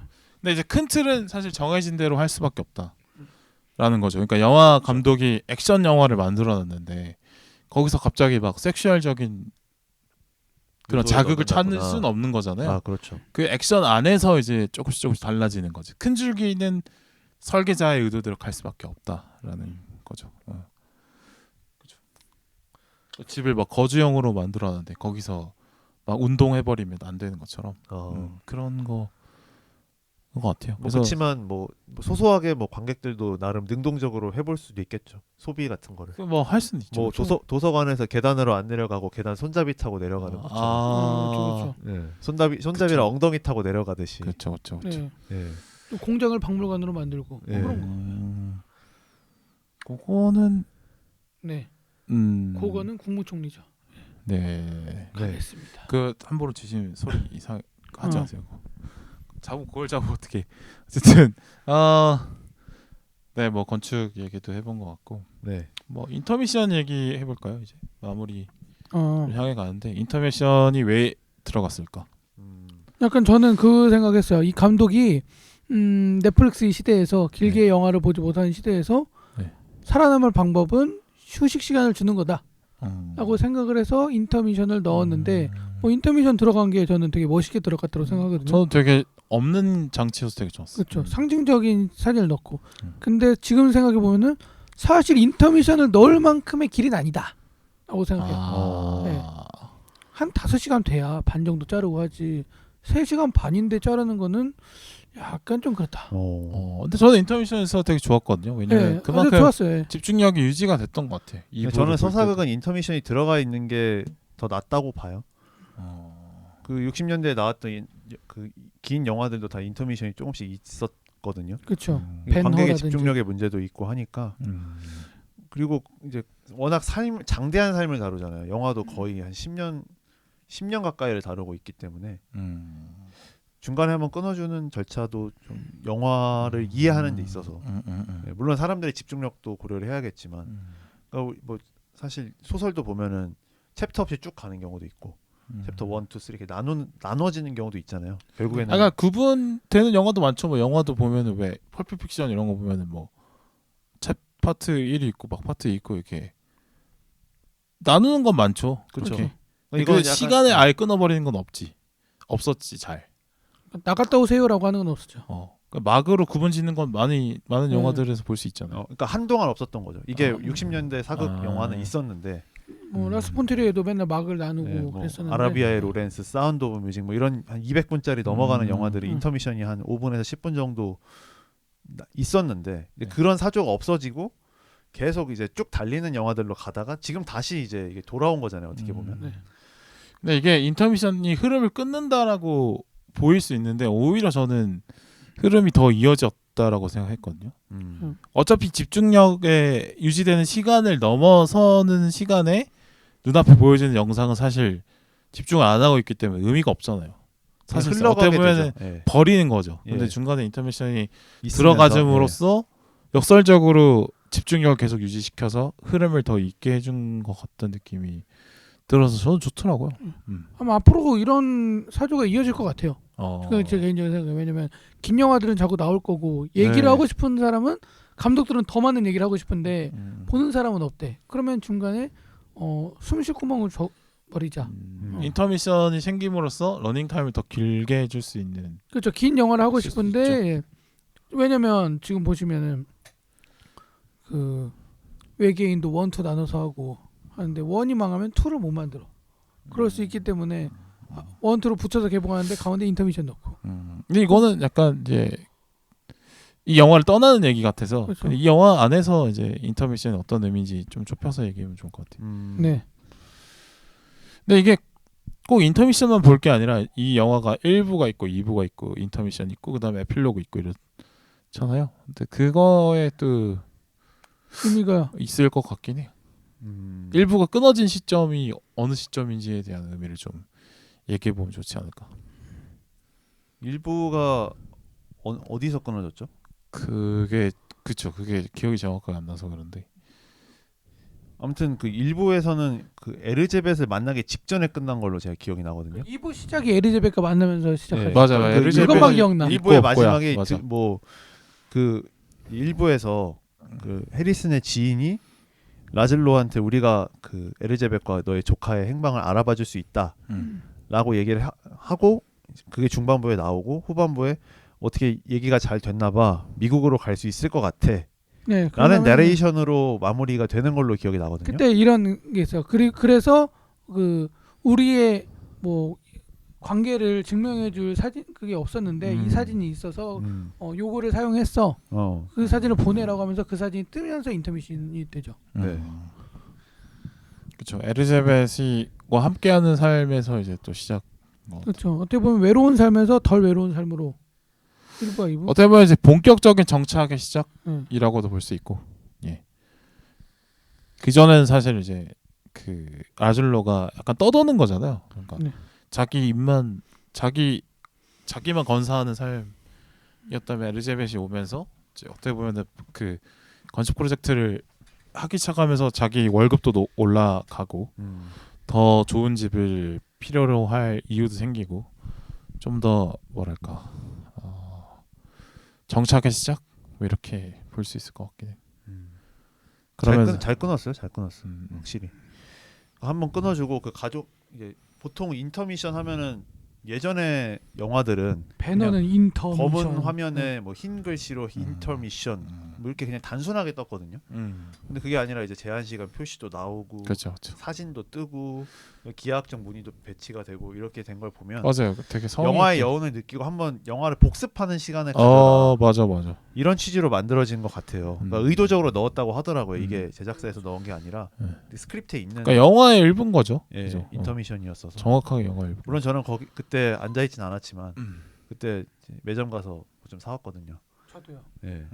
아마 근데 그런 것 같아요. 앞으로 얘네가 나올 거야. 어떻게 나오나 봐. 예. 어떻게 바뀌었는지 봐. 라고 해서 거기서 멀쩡하게 웃고 있던 에르제벳과 조그만 그 애 조피아가 이제 다음 장면에서 서 있던 사람은 앉아 있고 그쵸. 짜가만 애는 커지고 그렇죠. 그런 이 세월의 흔적 그런 것들을 보여주면서 어. 주는 뭐랄까 감정의 변화도 있을 것 같기도 하고요. 네. 네. 그러니까 15분의 시간 동안 이제 영화 안에서 이야기의 시간의 흐름도 한번 생각을 해보라. 뭐 그쵸. 이런 거 같아요. 복귀도 해보고 그러니까 우리는 보는 입장에서는 1시간 40분의 한 편의 이야기를 본 거지만 사실 시나리오상으로는 그 100페이지가 넘을 거거든요, 아마. 그렇죠. 보통 1분당 1페이지라고 하니까. 네. 그러면 이제 만드는 입장에서는 길다고 충분히 또 생각을 할 수가 있죠. 그러니까 내가 한 200에서 250페이지 정도의 스크립트를 썼는데 이거를 한 큐에 가는 게 관객들한테 좀 부담스러울 수 있겠다. 그러니까 그 15분의 시간이 한 그 조피아와 에르제벳이 미국으로 건너기까지 걸렸던 시간을 이제 상징하는 뭐 이렇게 그렇게도 볼 수 볼 수 있겠네요. 있겠죠. 예. 예. 아마 그때 올 때도 몇 년 뒤 뭐 이러면서 오지 않나요? 뭐 그랬던 것 같기도 네. 하고. 예. 그걸 같이 이제 기다리는 거죠. 에리제벳과 조피아를 라즐로가 기다리듯이 우리도 인터미션 시간 동안 그 사람들을 기다리는 그런 느낌을 주는 게 아닌가. 전반적으로 저는 되게 좋았어요. 그러니까 끊어가는 듯했지만 오히려 몰입도를 더 올려줬다고 생각했어요. 예. 이번에 인터미션 반응이 신선하고 좋다는 평가가 많더라고요. 네. 그러니까 아마 다른 스튜디오들도 좀 이런 긴 영화들에는 좀 고민을 해보지 않을까라는 생각도 하게 되네요. 예. 저는 또 사실 좋은 게 어차피 영화 티켓 값이 사실 이 정도로 고정이 될 거 같잖아요. 더 올리면 더 사람들 안 올 것 같아서 이제는 못 올릴 거라고 너무 많이 올려가지고 생각이 드는데 어떻게 보면은 그냥 이제 영화가 대놓고 이렇게 길어져서 좀 그냥 영화관 볼 사람들만 오고 이러면 사실 저 같은 사람한테 좋은 것 같아요. 그러니까 영화관에 사람 많은 거 안 좋아하는 사람들한테는 오히려 좋아. 진입장벽 높여줘서 나는 좋지. 뭐 이런 느낌? 그리고 그 인터미션이라고 하는 것도 극장에서만 느낄 수 있는 거라 우리가 그냥 여기서 보는 건 인터미션 아무 때나 할 수 있잖아요. 사실 뭐 5분만 보고 10분 쉴 수도 있는 거고. 축구장에서 느끼잖아요. 연극도 인터미션 있는데. 아니 그러니까 그 우리가 영화나 드라마를 볼 때 지금 OTT 환경에서는 인터미션을 우리가 수시로 할 수 있다는 거죠. 그렇기 때문에 극장에서 인터미션을 하는 것조차도 새로운 경험일 수도 있고 어떻게 보면 극장의 흐름에 우리가 이제 따라가는 관람을 하는 건데 그런 점에 있어서 쉬는 시간을 한번 주고 생각을 해보게 되는 거는 오히려 또 말씀하신 것처럼 집중도를 높일 수 있는 거죠. 우리가 만약에 뭐 넷플릭스로 브루탈리스트를 봤다고 하면 그 인터미션 전까지 안 쉬고 볼 자신이 있나요? 없죠. 네, 넷플릭스로 이 브로탈리스트 못 보지. 그래서 극장에 가죠. 저는 안 그러니까. 끊어보려고. 네. 그러니까 이것도 어떻게 보면 극장 컨텐츠만이 추구할 수 있는 요소다 그런 생각이 드네요. 네네. 예. 그래 뭐 인터미션 여기까지 해봤고 비슷한 느낌을 주는 영화들 한번 얘기해보면서 끝내면 좋을 것 같은데 원스 어폰 어 타임 아메리카 얘기하셨잖아요. 네. 그게 무슨 영화지? 줄거리 좀 소개 좀 해주세요. 미국의 애들이 격변기에 커서 네. 마피아한테 막 살해당하고 그런 내용인데. 그런 네. 이야기군요. 근데 이탈리아 이민자들에 대한 얘기죠. 네. 이탈리아 이민자 이야기. 어마어마하게 길고요. 유실된 파일도 있어가지고 뭐 복원돼서 화질이 이랬다 저랬다 하고 뭐 그렇습니다. 보셨나요? 뭐, 보진 못했고 이게 또 사운드 트랙이 유명하지 않나요 이게? 네, 사운드 트랙 유명하죠. 뭐였지? 저도 못 봤어요, 이거. 뜨뜨뜨 이건가? 아무튼 되게 유명한 사운드 트랙이었는데. 네. 하지만 틀어드리지 못합니다. 요새 팟빵이 음원에 되게 민감하기 때문에. 그래서 그 요새 그래 서비스 중지된 저희 방송은 하나도 없습니다. 어. 저작권에 걸린 게. 째깍째깍 요 소리는 안 적겠죠. 예? 째깍째깍. 뭔가 인터미션이 필요하구나를 좀 많이 느끼고 있어요. 빨리 좀 마무리 접어야 될 것 같은데 네. 저는 뭐 이런 거 좋아해요. 이렇게 뭐라 해야 되지? 미국의 어떤 지나간 시간들을 이렇게 딱 정리해서 보여주는 시대극 이런 거 되게 좋아하거든요. 그러니까 재밌게 보는 것 같아요. 데어헤비 블러드도 써주셨는데 네. 그것도 저도 되게 좋아하는 영화고 그러니까 미국 그 서부 개발의 한 챕터를 보여주는 그런 거 되게 좋은 것 같아요. 그러니까 뭐라 해야 되죠? 어떻게 보면 이것도 미국 사극의 일종인 것 같은데 그렇죠 사극이죠. 근데 좀 공통점을 좀 찾아보자면 이 사람들이 미국이라는 나라에 던져져서 어떻게 한번 살아보려고 막 아둥바둥 되는 듯한 느낌? 그런 느낌들, 그러니까 처절함 이런 게 많이 보여서 저는 그래서 좀 재밌게 보는 것 같아요. 그런 의미에서 미나리도 이쪽에 하나로 들어갈 수 있을 것 같고. 네. 그렇죠. 그다음에 뭐 비슷한 게 또 뭐 있지?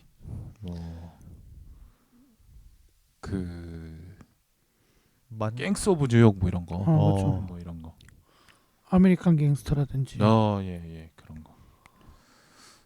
그런 거 좀 있지 않나. 뭐 기억나는 어떤 미국 사극 이런 거 있나요? 미국 시대극. 네. 예. 최근에 네. 본 게 없어서 그런지 바로 최근에만 떠오르진 안 봤나요? 그건 아니잖아요. 예, 이전에도 보지 않았는데. 예. 어쨌든 그 찾아보면 어떤 비슷한 그런 결을 가진 작품들이 많을 상당히 거예요. 많아요. 예. 그래서 재밌게 볼 수 있는. 네, 저는 퍼스트 카우도 생각나네요. 그거는 들어봤어. 퍼스트 카우. 근데 이 영화도 되게 재밌는 게 의외로 돈이 별로 안 들었더라고요. 브루탈리스트? 예. $10,000,000도 안 들었대요. 그러니까 뭐 우리나라 블록버스터 한 편 만들 돈으로 만든 거죠. 그래서 만들어진 것 같아요. 왜냐하면 시대극은 돈이 많이 드는데 그 시대 분위기를 재현을 해야 되니까. 그래서 점점 시대극이 안 보이긴 하는데. 어떻게 보면 이 브루탈리스트는 사실 배경이 되게 한정적이긴 하죠. 네. 딱히 뭐 계속 건축 현장이 주로 나오니까. 그렇습니다. 마무리 네. 하시죠. 뭐 소감 간단하게 할까요? 이 영화를 하게 돼서 너무 재밌었고 뭐 한번 또 여러 가지 생각을 해보게 되는 것 같아요. 그 건축가의 삶, 이민자의 삶. 우리가 이렇게 긴 호흡의 영화를 보게 되면 자연스럽게 또 여러 생각을 하게 되는데 그런 생각들을 좀 밀도 있게 해볼 수 있는 시간이었고 또 캐릭터들에 대해서 또 시오니즘이라는 또 민감한 소재에 대해서도 한번 얘기를 해보고 어찌됐든 저는 생각할 거리를 많이 던져주는 영화를 좋은 영화라고 생각을 해서 한번 또 이렇게 또 이게 영화가 길기 때문에 각자의 감상이 또 그만큼 더 천양지차로 달라질 수밖에 없는데 이렇게 한번 얘기를 나눠보면서 또 거리감을 좁히고 또 영화에 대해서 확장할 수 있어서 재밌었습니다. 네, 뚜님은요? 네. 저는 이렇게 얘기를 하니까 2회차 하고 싶네요. 이렇게 긴 영화임에도 불구하고 2회차를 하고 싶은데 영화가 너무 길어가지고 8시 지나면 상영을 안 하더라고요. 테이블이 네, 없죠. 안 하죠. 네, 그게 좀 아쉬운데 그래도 뭐 돌아오는 주말에 한 번 더 보는 게 좋지 않을까 이런 생각하시고 이 영화는 길지만 우리의 대화는 너무 짧은 것 같았다. 오. 순식간에 갔다. 이런 오. 소감. 네, 네. 잘 와닿진 않았고요. 뭐 네. 마지막에 되게 보석 같은 이야기를 해주시네요. 되게 네. 멋있고 근사한 말씀. 빌바오님 어떠셨습니까? 뭐, 그게 네. 무슨 말인가 전 잘 모르겠는데 뭐 저는 근데 건축이라는 것에 대해서 우리가 한번 생각을 해봐야 될 것 같아요. 그러니까 대한민국 사회만큼 그렇게 건축이라는 그 분야에 대한 가치가 낮은 데가 없을 거라고 생각하거든요. 그렇죠. 무조건 때려 부수고. 무조건 다시 짓고. 그죠. 때려 부수고 다시 짓고 그다음에 다들 비슷하게 져도 아무런 불만 없고 이런 거. 그러니까 다들 아파트에 살다 보니까 어떤 건축이라는 의미에 대해서 사실 깊게 생각 안 해도 사실 부동산이라고 생각하지. 건축은 이제 그게 값이 얼마지? 이렇게 흘러가지. 그게 뛸 거야, 가격 올라갈 거야, 내려갈 거야. 이렇게 그러니까 건축물을 놓고 그 자체로 보지 않고 그거의 가치로만 판단하는 게 대한민국의 건축이라고 생각하는데 이렇게 건축에는 수많은 어떤 이야기가 들어갈 수 있고 그 사람의 가치관이 들어갈 수 있고 뭐 이런 건데 우리가 그래서 대부분 건축에 대해서 생각을 다들 안 하고 살지 않나. 그래서 좀 생각해 볼 거리가 있다고 생각이 네네. 드네요. 근데 그러니까 그 사람이 어디 사느냐를 놓고 그 사람을 많은 걸 판단할 수 있다라고 얘기를 하는데 사실 우리나라에서는 저 사람의 어디 산다라는 것은 저 사람의 재산 규모를 추측해 볼 수 있는 지표로 활용이 되지 그 사람이 어느 건물에 사는 거에 대해서 궁금해하지 않잖아요. 그러니까 그 사람의 어떤 갖고 있는 미적 감각이라든지 어떤 그 사람의 추구하는 라이프 스타일이 무엇인지 이런 건 안 들어가죠. 우선순위에서는 없죠. 반영이 안 되죠. 저 사람 돈 예. 어느 정도 있나 보다로 네. 생각하죠. 네. 그러니까 어떻게 보면 되게 천박한 인식들을 건축에 대해서 갖고 있는데 근데 이 영화를 통해서 뭔가 건축에는 이렇게 역사와 이야기와 사람이 담기는 거구나를 한번 생각해 볼 수 있게 되지 않을까. 그래서 좀 다들 한번 보셨으면 좋겠다는 생각이 듭니다. 빌바오님이 정리 멘트를 해주시니까 네. 이 영화의 이막의 네. 제목이 네. 하드코어 오브 뷰티거든요. 아. 아름다움의 견고한 본질이라는 네. 자막으로 번역이 되는데 과연 아름다움의 견고한 본질이 무엇인가를 이 영화를 통해서 좀 느껴볼 수 있지 않을까 그런 생각을 해봤습니다. 우리가 건축에 대해서 너무 숫자 또는 어떤 경제적 가치 이런 것들로만 생각을 하니까 진짜 그 건물에 대해서는 좀 집중하지 못하는 측면이 있는데 예. 그 점을 생각해 볼 수 있는 영화였다. 예. 그런 영화로 봐주시면 좋겠다. 네. 생각을 해봅니다. 이제 153화 브루탈리스트였고요. 마무리하도록 하겠습니다. 안녕히 계세요.